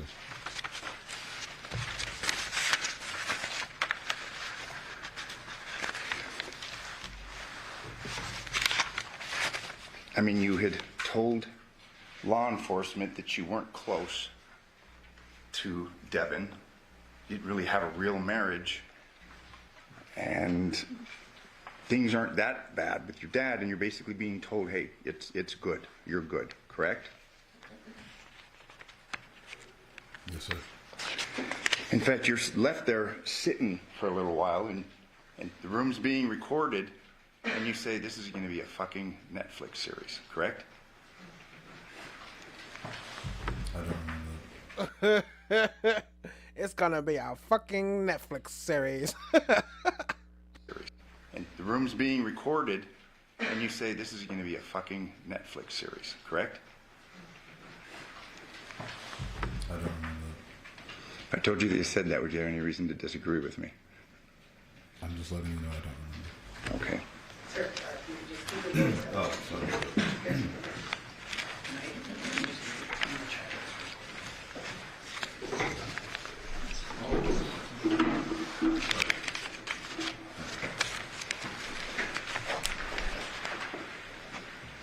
They can't even move the mic closer. He moved it back further away. They gave him 2 mics now. And before I forget, and I'm sorry for going back, but there was some discussion with Detective Ozawa about the problem the morning, August 7th, about your wife trying to register the girls. Your dad was supposed to have registered them, correct? Yes, sir. That's because they were moving into the house, and the girls were starting at that school, correct? Yes, sir. So that's, again, a confirmation that you knew. You knew that they were moving into the house. Correct? Yes, sir.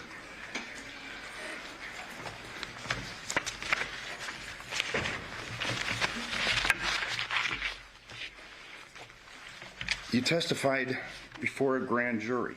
A little different See what you did there. He's avoiding the impeachment. room, but you were put under oath and you were called as a witness on September 14th, just a couple days after that last interview, correct? Yes, sir. And under oath, you testified, like you did initially today, that you were unaware that your father was moving into the house, correct? Yes, sir. And that it was something that you had learned after your father's death, correct?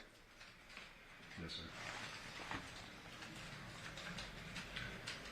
And that there were no discussions about you potentially moving out, correct? Yes, sir. In fact, that's exactly what you said, no, sir. There was never a discussion and you said no, sir, but there was. There were multiple discussions, correct? So that I can remember, yes.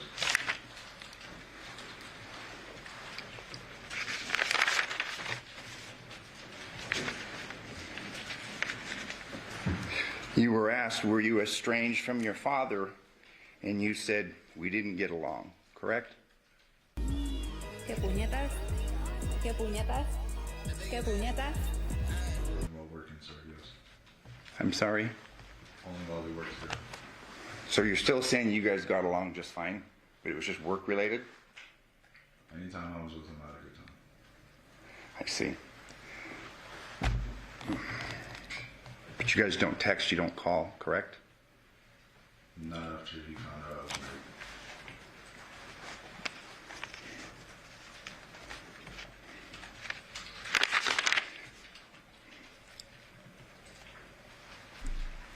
Today, now that she's on trial, you testified that you woke up at 2 o'clock on the morning of the 7th and she was in bed, correct? Yes, sir. But when you testified to the grand jury, you testified that you never woke up at all, correct? I'm referring to page 17, 18. Yes, sir. So your testimony is different again today on that point, correct? Yes, sir. Because obviously you waking up is kind of a big deal, correct? Yes, sir. In fact, you were actually awake at 2 a.m. on the 7th, weren't you? That's the sound of the I woke up police. to her getting in bed, and I looked over at her and saw that she got in bed, and I rolled back over and went to sleep. You had been calling her that night from the home phone, correct? While she's with your dad. Testimony is that you don't have a home phone. All right. So it's your testimony that you didn't call over and over again? I believe I sent a text and she didn't reply, and then that's when I put the girls to sleep and I went to sleep myself. But that wasn't the only night that she was out with your dad. She was with your dad till like 1 a.m. the night before, correct? Possibly moving things, yes. So 2 nights in a row, she's with your dad and she's not home, correct? Yes, sir.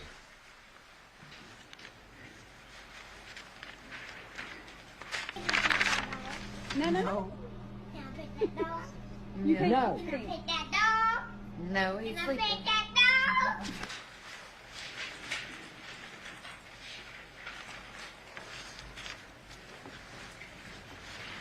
In fact, through the course of your grand jury testimony, you are asked by a grand juror, because unlike this, I mean, grand jurors can ask you questions, correct? I mean, that was your understanding. They spoke to you. Yes, sir.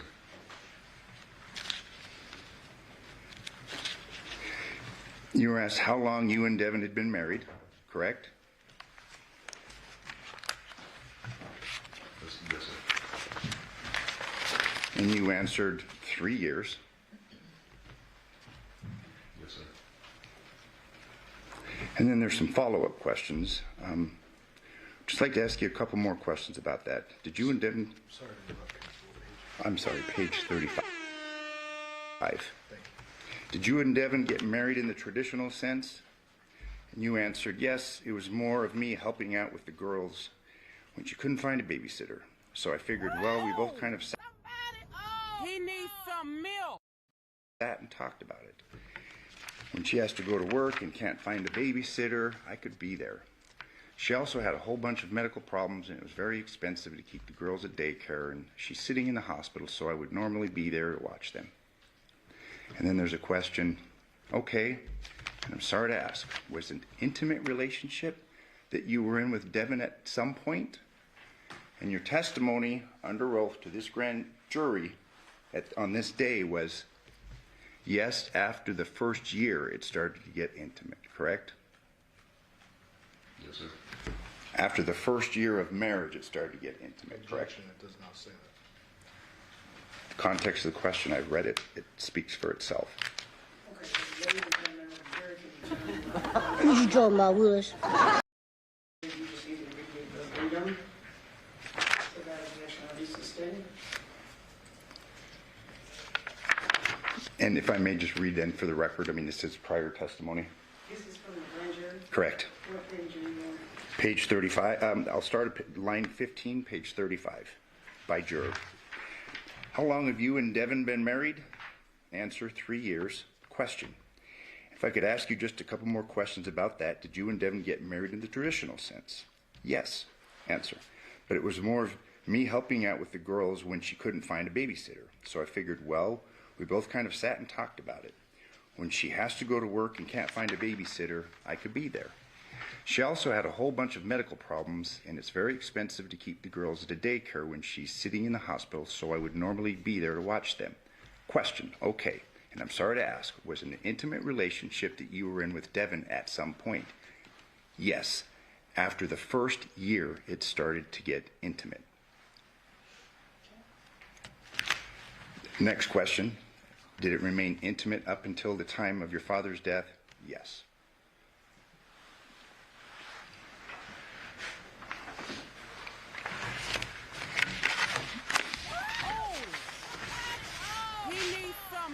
You're getting closer to the truth of the nature of your relationship the farther it is that you get away from perhaps being charged with his murder. Fair to say? Chiquisha said, why you have to marry him to take care of the girls? Like, what did that have anything to do with it? Like, you can't just babysit? You couldn't just be like, all right, I'll watch them. You got to get married to watch the kids? Can you repeat the question? You're getting more and more truthful concerning the nature of your relationship with Devyn, the further it gets away from your having been charged or being charged. Fair to say? Yes, sir.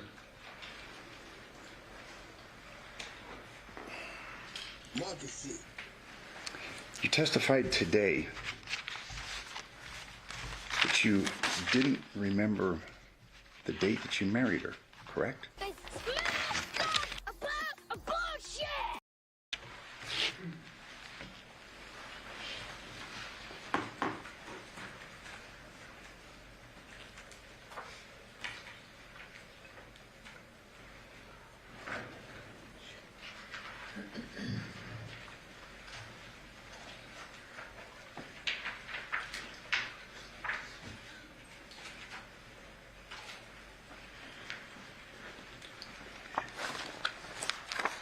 Your testimony that you don't remember marrying her on December 21st, 2021? No, sir. Are these in stipulated? Thank you. There'll be exhibit numbers, but I'm going to show you some pictures, okay? And these were taken from your phone.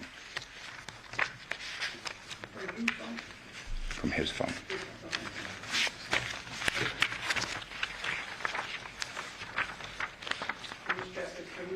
Are those stipulated too?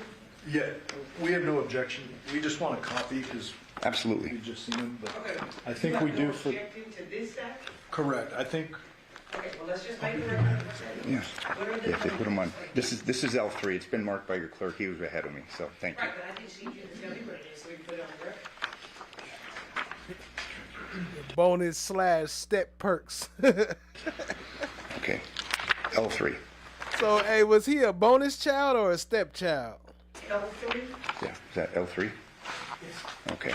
So L3, well, Mr. Drexel, what's it, if the whole packet's being stipulated to, let's just admit the packet now, and then Okay. you can show any ones you want. Okay. So L3 to what?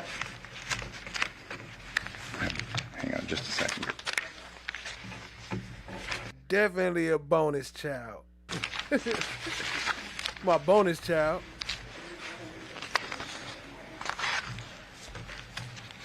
A3 to S3. Okay, A3 to S3 is a mental stipulation, we have to eventually publish them all. And in the interest of time, and since these will go back, I'm not going to go through each and every one of them.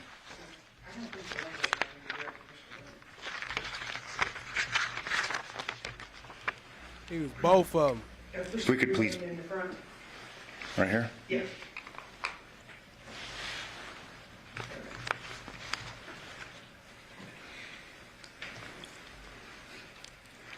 Remember that date?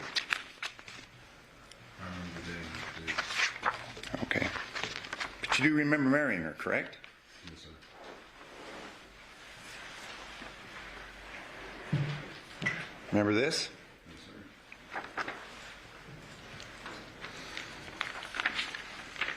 Now, what exhibit was that, Mr. Drexel? This is exhibit K3. And we're going to be showing you L3. Remember this? Yes, sir. So, I mean, fair to say you and she had a traditional marriage, didn't you? Nah, I just did it to take care of the kids.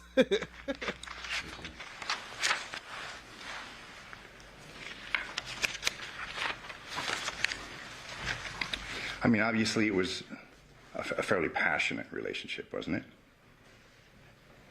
It got weird, yeah. I mean, for good and bad, correct? Yes, sir.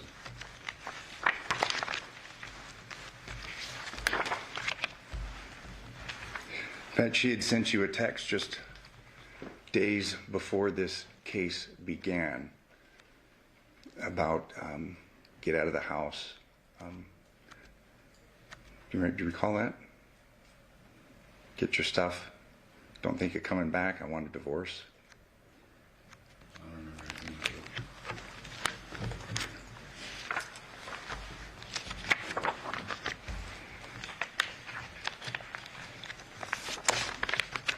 And you're still married to her, correct? Yes, sir.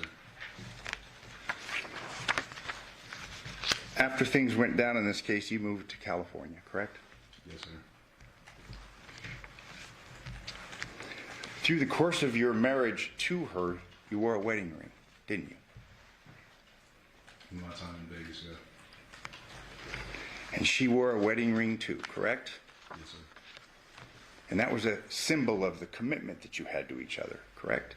Rings I are. don't know. I can't see her eyes, but I think she still love him. It looked like she looking like she's sad. Maybe she was trying to help him get free, and he turned his back on her. It was like, I'm gonna testify against you. They were supposed to be working together. I'm showing you what's been admitted. Defense Exhibit B3. That was the ring that she wore, correct? Yes, sir.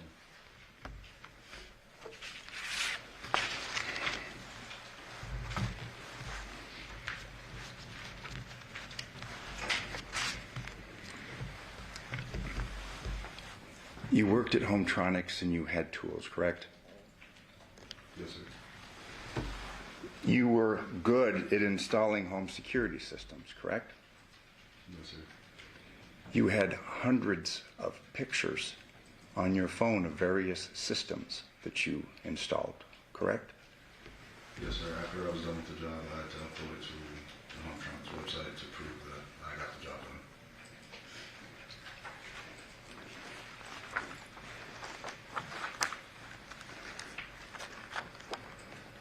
And Your Honor, this is Defense Exhibit,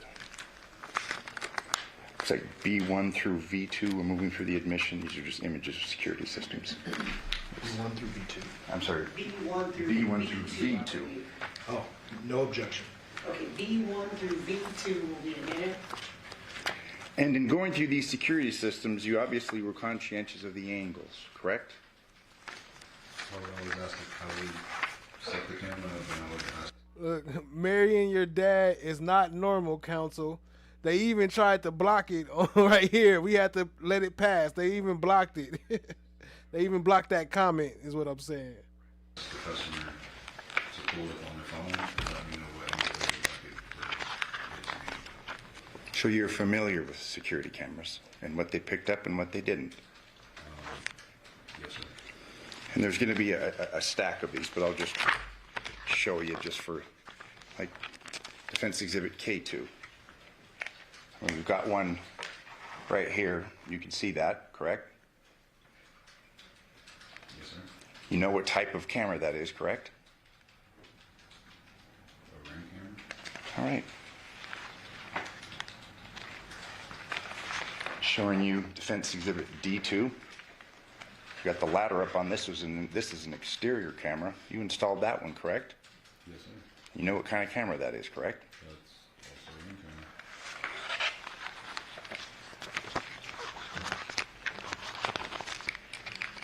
I mean, you were good at what you did, correct? Yes, sir.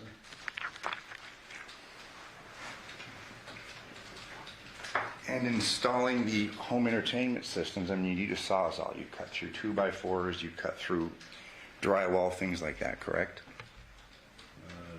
Not 2x4s, it was just drywall. Okay. But you had tools, you had saws, you had electric powered saws, correct? No, just a drywall saw. That was in my bag. Okay. For doing in-wall kits for TVs. All right. And it's your testimony, Mr. Giordani asked you, it's your testimony that you didn't kill your father, is that correct? I did not kill my father. You left your home that night, didn't you? Objection, what night? The night of the 7th, early morning hours of August 7th, correct? 2023? 2023. To go to work? No. You left the house in the dark, at 2 a.m., correct? No, sir. You'd been on your phone. You were looking at pictures of you and Devyn, correct? I don't remember. You left that home. You went to the Palo Verde residence, didn't you? The Palo Verde residence. No, sir. If you're talking about the night that my father was murdered, Yeah. I was home with the girls. We watched a movie. I put them to sleep. I received a text her letting her know that I put them to sleep, and I went to sleep myself. And that's your testimony under oath, correct? Yes, sir. Like the testimony under oath that you've given to the grand jury previously, correct? Yes, sir. You'll agree with me that you'll lie under oath if it fits you. No, sir. I became a very big alcoholic after that. Okay. It's a little fuzzy, but I will answer truthfully to what I can. But you'd agree with me that you were an alcoholic before that day and you had a drinking problem, correct? Before August 7th, 2023. Yes. In fact, it became a really big point of contention between you and your wife, correct? Yes. The actions, correct? Things that you do, correct? She'd send you texts. I mean, she'd get angry about that, correct? Yes, sir. She'd tell you that you were turning into your father. Isn't that true? Yes, sir. And you resented that part of your father, didn't you? Because he did the same thing, correct? No, sir. And you'd agree with me that when you drink, you do things that you wish you didn't, correct? Other than maybe throw up, no, sir. It affected your judgment, didn't it? No, sir. Affects your memory, doesn't it? Yes, sir. I have no further questions, but thank you.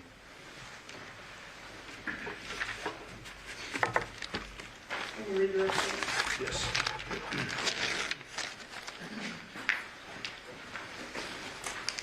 Bear with me, Deviere. I just got a few more questions. Yes, sir. I want to clarify a couple of things. So, Mr. Draskowicz started his questioning by asking you if you'd ever talked to him or his investigator or anything like that, correct? Yes, sir. Since after that jail call we heard, you moved to California, correct? Yes, sir. And you've maintained a job out there, correct? Yes, sir. Living a normal, or I guess relatively normal life. Yes, sir. You traveled here after we contacted you and said this trial's coming up and we need you to testify as a witness, correct? Yes, sir. You came here willingly. Yes, sir. You didn't make me go arrest you to bring you here, correct? No, sir. We flew you out and you came and you brought your girlfriend for support, correct? Yes, sir. And your girlfriend's the young lady sitting in the back of the courtroom? Yes, sir. Is it easy for you to talk about your personal sexual life in front of all these strangers and that big old camera right there? Yes, sir. Okay, so tell me tell the jury. Was this a dynamic? He got his new girlfriend in the courtroom with him today. Untraditional relationship?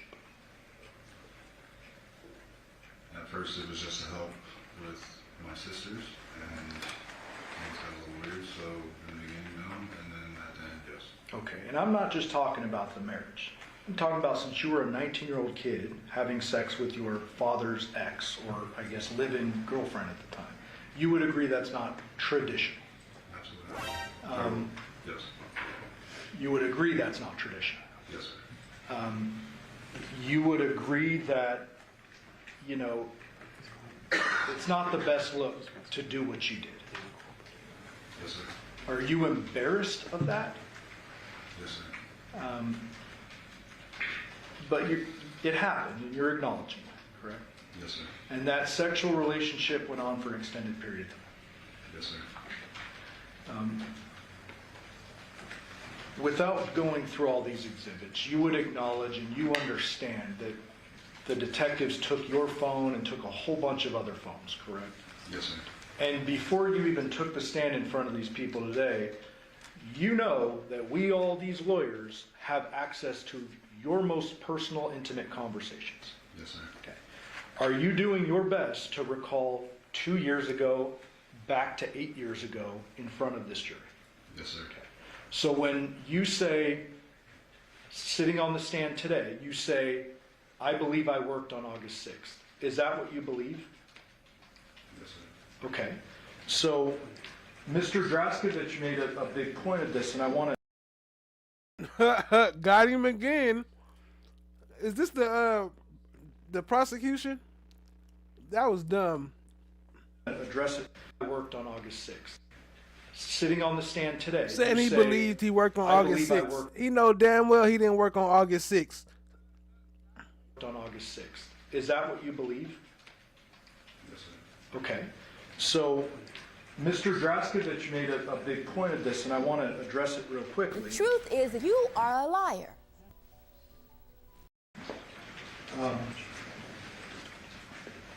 Page 13 of the voluntary statement, counsel.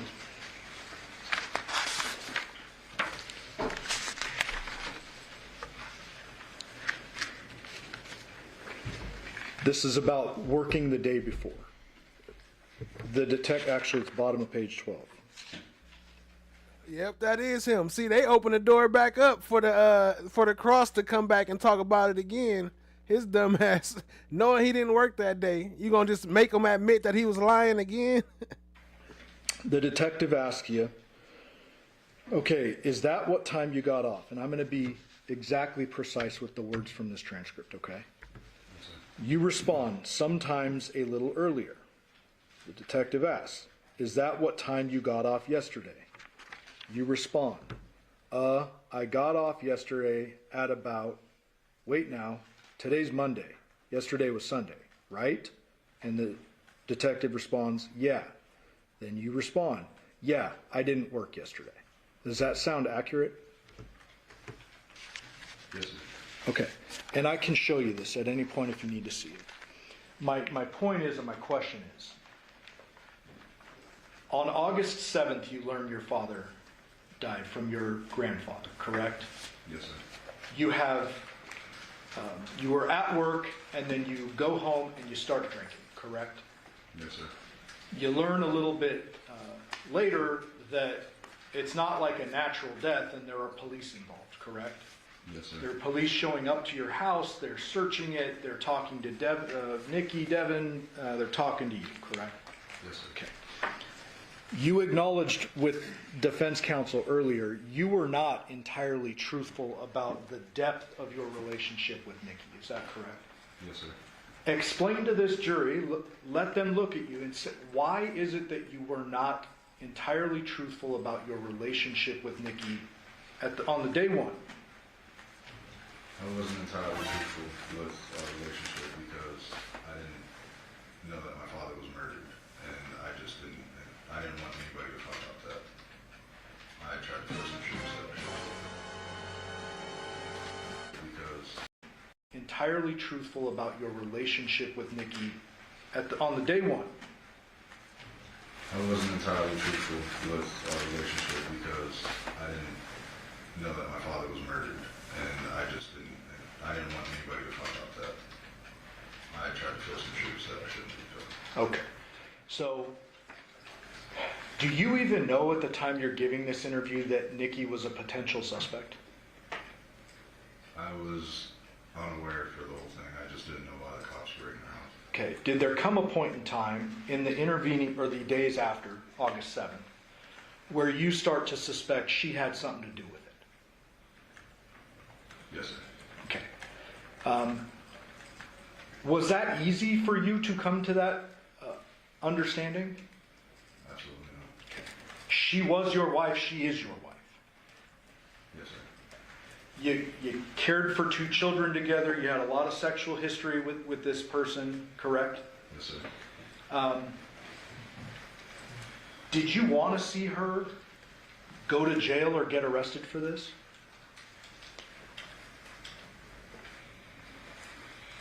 Can you repeat the question? Yeah, and I should clarify. In the days where you're just suspecting and you're still kind of figuring out what's going on, did you want her to go to jail and lose her kids for this?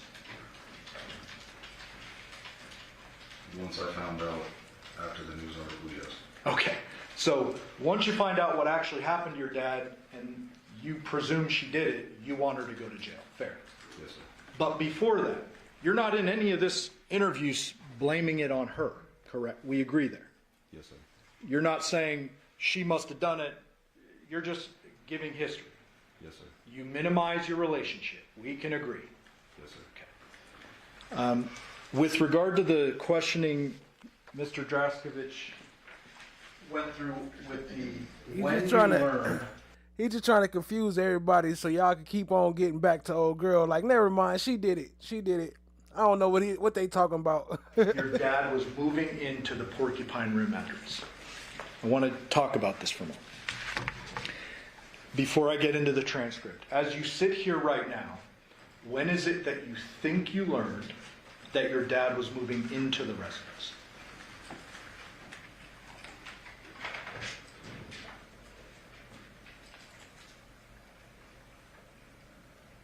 It was talked about before. I drank a lot, According to the paper, I did know about it apparently, but Okay. I didn't think it was actually going to happen. Okay.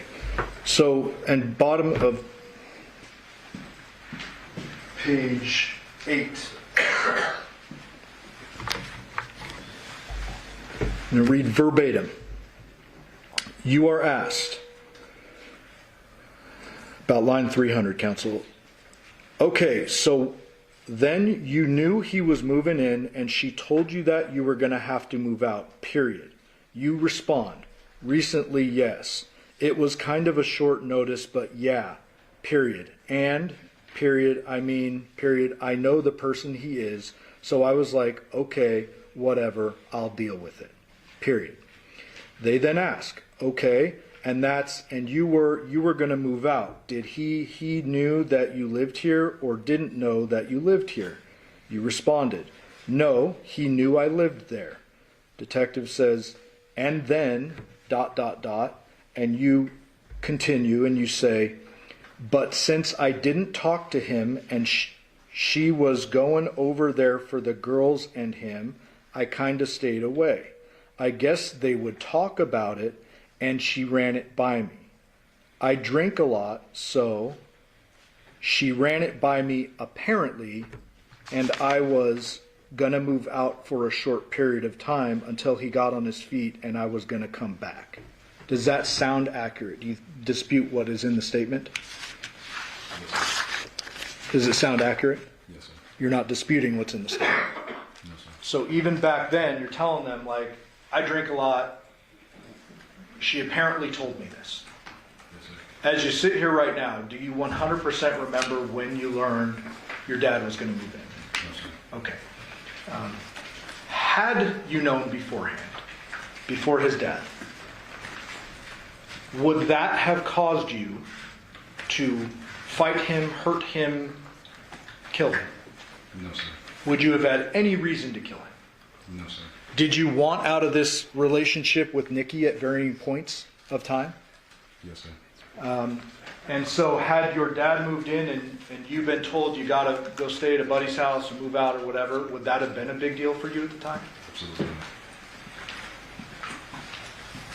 I was gonna go up the street and live with my friend. Sound like he lying again. This dude is a liar.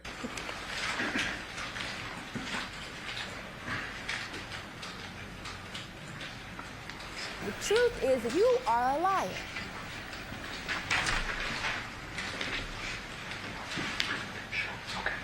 All right, thank you, Deviere. I pass the witness. Can you agree, Mr. President? Yes.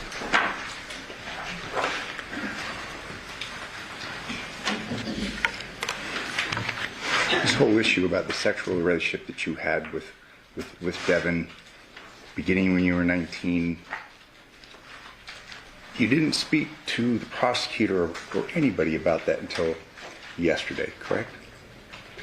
Yes, sir. You watched this opening statement, didn't you? Our opening statement where we laid out what was in the phones. Isn't that right? Can you repeat the question? Yeah, you watched the opening statement in this case, didn't you? What was the opening statement in this case? You don't know what an opening statement is or the opening statement? I don't record all that. I see. So she's on trial, you're in California or you're getting here, and you didn't watch this? I seen a YouTube video. Then you talked to the prosecutor about these issues, correct? So you watched the YouTube video, you watched the opening statement. Look, here you go, about to catch him up with another lie. Talking about he watched the YouTube video. When? You talking about now or an older one? Statement. YouTube video. Didn't watch this? I seen a YouTube video. Then you talked to the prosecutor about these issues, correct? So you watched the YouTube video, you watched the opening statement, correct? And you adjusted. Isn't that right? What do you mean by adjusted? You know, you received a couple of texts from your father.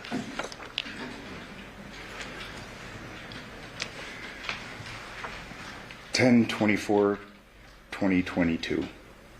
You have nothing to tell me? WTF. I thought you were my seed. If what I know, I can't fuck with you. And he sent you another one a moment after that. Double shit, correct? I have no further questions.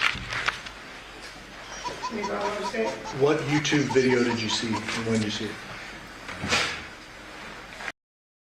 What YouTube video did you see and when did you see it?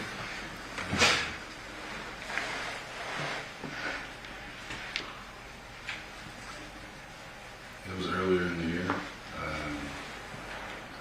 I think it was about the custody case. It wasn't about this one. Okay, so that line of questioning just now was a bit misleading, so let me clarify something. I'd object. The question was clear. It's whether his answer, I think, is misleading. So. Mr. Giordani's objection, Mr. Giordani's characterization is going to be sustained. Mr. Giordani, if you think something needs to be clarified for this jury, you can ask a clarifying question. Okay. So the way, maybe I mischaracterized or misunderstood the question.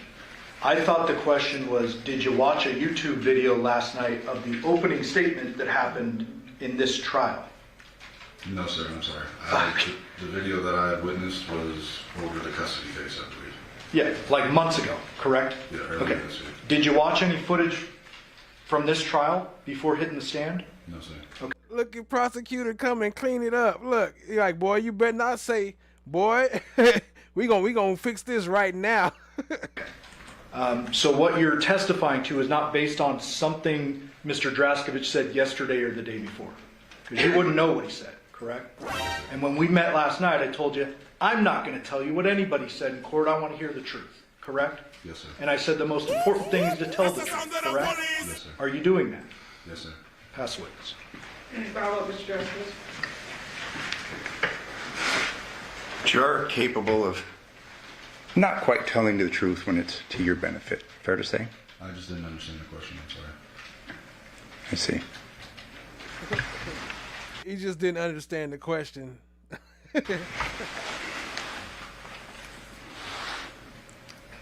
You reviewed those transcripts prior to your testimony today, correct? Yes, sir. When you spoke with investigators from the district attorney's office in preparation for this trial, didn't you? Yes, sir. They went through what your testimony was going to be. They went through what your statements were going to be, correct? Yes, sir. They provided you transcripts of your prior statements, correct? Yes, sir. And it wasn't until last night that you talked about having this sexual relationship with your wife. About 19, correct?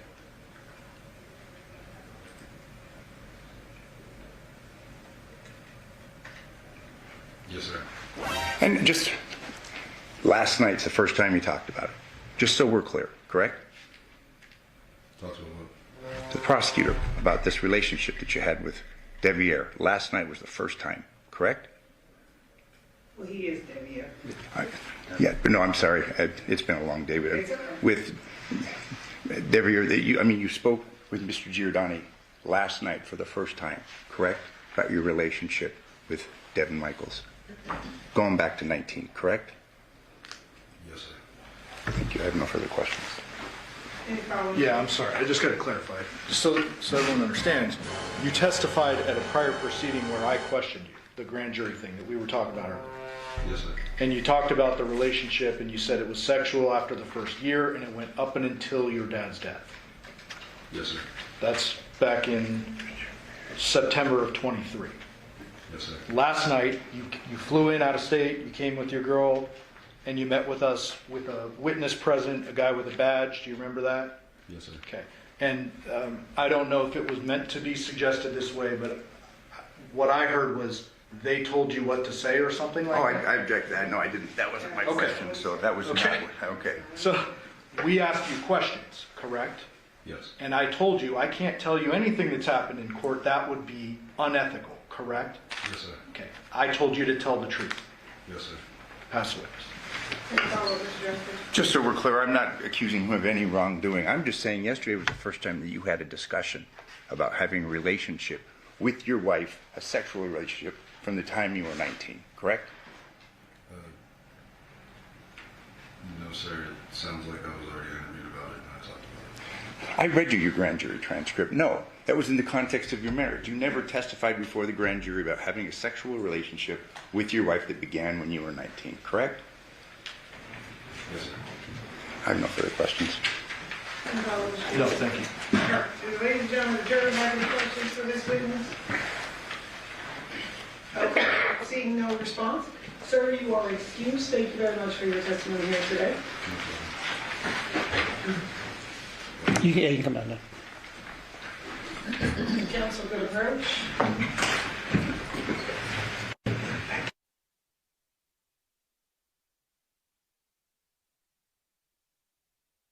What y'all think, family?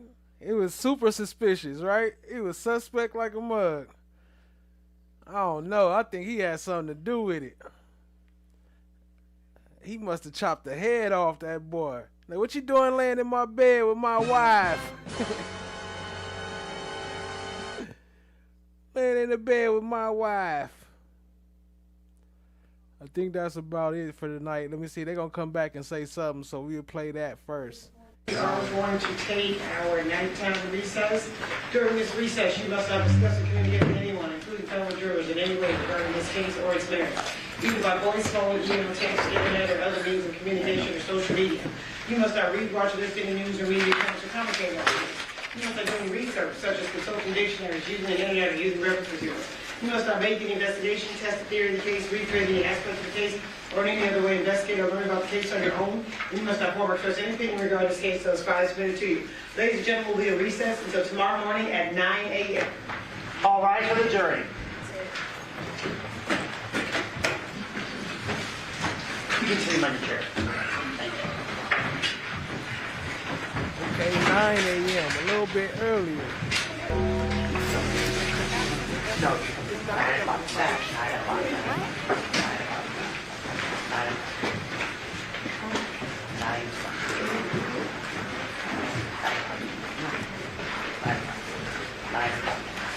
So it'll be 9 a.m. tomorrow, which actually it'll be 10 my time.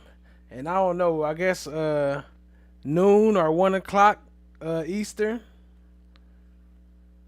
I don't know. Time just changed, so I don't know. I'm lost again. My time don't change, so I don't know what's up with y'all's, but I know they an hour ahead of me, so I mean behind. They start at an hour after me, so I'll be here around 10 o'clock PST.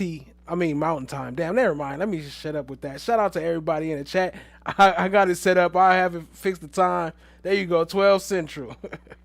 Appreciate you, family. Much love to everybody in the chat. Shout out to our stream sponsors, Ali, TSC, Joni Ford. Appreciate y'all. Stream sponsors of the day. Much love, much love. Hey, don't laugh at me. Y'all know I'm a little slow, especially when it comes to that time stuff. I don't know. Shoot. But either way, appreciate y'all hanging out. Shout out to everybody in the chat. Shout out to Cat Not Williams hanging out with us tonight. Appreciate you, family. Y'all show Cat some love. Drop her some KSPNs in the chat. You know what I'm talking about. Definitely appreciate that. Just a hot mess. Flush of the go guys, sub good up to to see Cat. you. Good to see you. I gotta jump in and see the video you had today. I missed the one from today. I'll be having to catch up. I'll be pretty busy. But shout out to NJB Nene. Appreciate you, family. Glad to be here with everyone tonight. Appreciate you being here. Trikesha. Shout out to Trikesha. Appreciate you. Miss DB. Good night. Good night. Appreciate you. Cat Not Williams. Kimberly. Whoop-de-doo. Shout out to Kimberly. Appreciate you, family. Joni Ford. I had to change my time for the live tomorrow. I got it set for 12, but I'll change it to 10. Starfish and Coffee. Shout out to Starfish and Coffee. Appreciate you, family. Allie. Much love to Allie. What up, what up, what up? Shout out to Allie. And everybody in the chat. Shout out to Daniel Berry Sports Highlights. Appreciate you, family. Shout out to Watch the Rise. Indigo Kepra. Appreciate you all. Not guilty. Oh, Cat said not guilty, huh? That's your opinion, not guilty. Okay. Oh, yeah. Let me end the poll. I always be late with that. So the poll results are, how would you feel if you was in the jury? I would think the son was involved, 67%. I would be so lost, 25%. I would say she did it, 8%. And I would say she's innocent, 0%. Wow, that changed. Is these the same people been voting all day? It seems like every time we do a poll, y'all switch y'all votes. The sandwiches, no, for the sandwich trial. Yeah, I'm gonna have to check out the sandwich trial. Yeah, let me drop Cat Not Williams link in the chat. Y'all go sub up to Cat Not Williams. Go check her out. Great content over there. Also, go sub up to Rock Solid TV on Kick and on YouTube. And sub up to Flesh of the Gods on Kick. You know what I'm talking about. There go Cat Not Williams link right there. Dang, I should have put a name or something with it. Let me see. There we go. It's right under it. The name right under it. But appreciate y'all. Until next time, family. We out. Hope y'all have a great night, and I'll see y'all in the morning. Definitely appreciate y'all hanging out with us. And until next time, family, stay fresh and stay blessed. Ali says, good night, fam. It's been a time as always. Have a blessed rest of the night, fam. And see y'all in the morning. And whatever time the live notification pops up, that's right, just go set your bells and you'll know as soon as I go live. Make sure you set your bells to all, though. Make sure you go and put your notifications on all so you get all notifications, because they be playing me sometimes. But anyway, we out. Peace, love, and joy, Joni 4. Good night, Trakisha. Salute no one. We out. Much love. Peace, love, everybody. One. Set the notifications to all.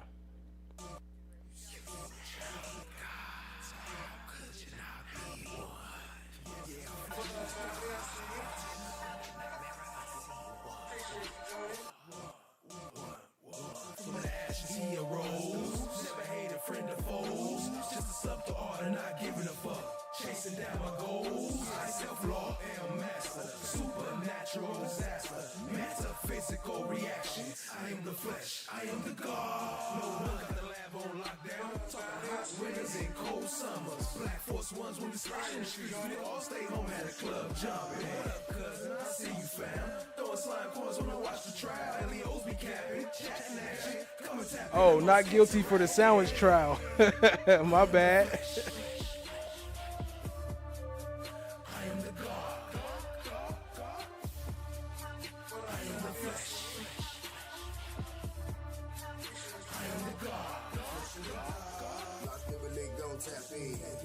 Scared every rap in. If you like us, go with the lights up. You can sub, you can share, tell them pack in. Feeling left, right, front to the passenger side. It's right here, the premiere. How you know? Cause them boys broadcast to the live. Wanna talk about it? The link right here. Slide coins up, got 100 bands. Montage, watch how the check. And the band made love to a bomber head. 2 bands, do a dance like check. I'ma keep going till I'm motherfucking tired. You what? I'm motherfucking tired. Slide real side, could we rain down game? Like, what you mean? Just watch the rise. Watch the rise. Watch the rise. I am the flesh. I am the God. I am the flesh. I am the God. Flesh of the God.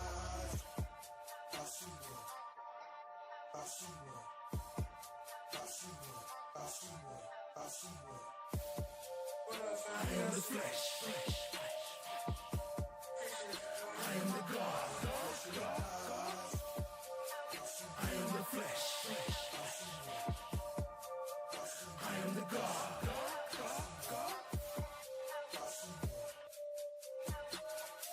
I am flesh of the God.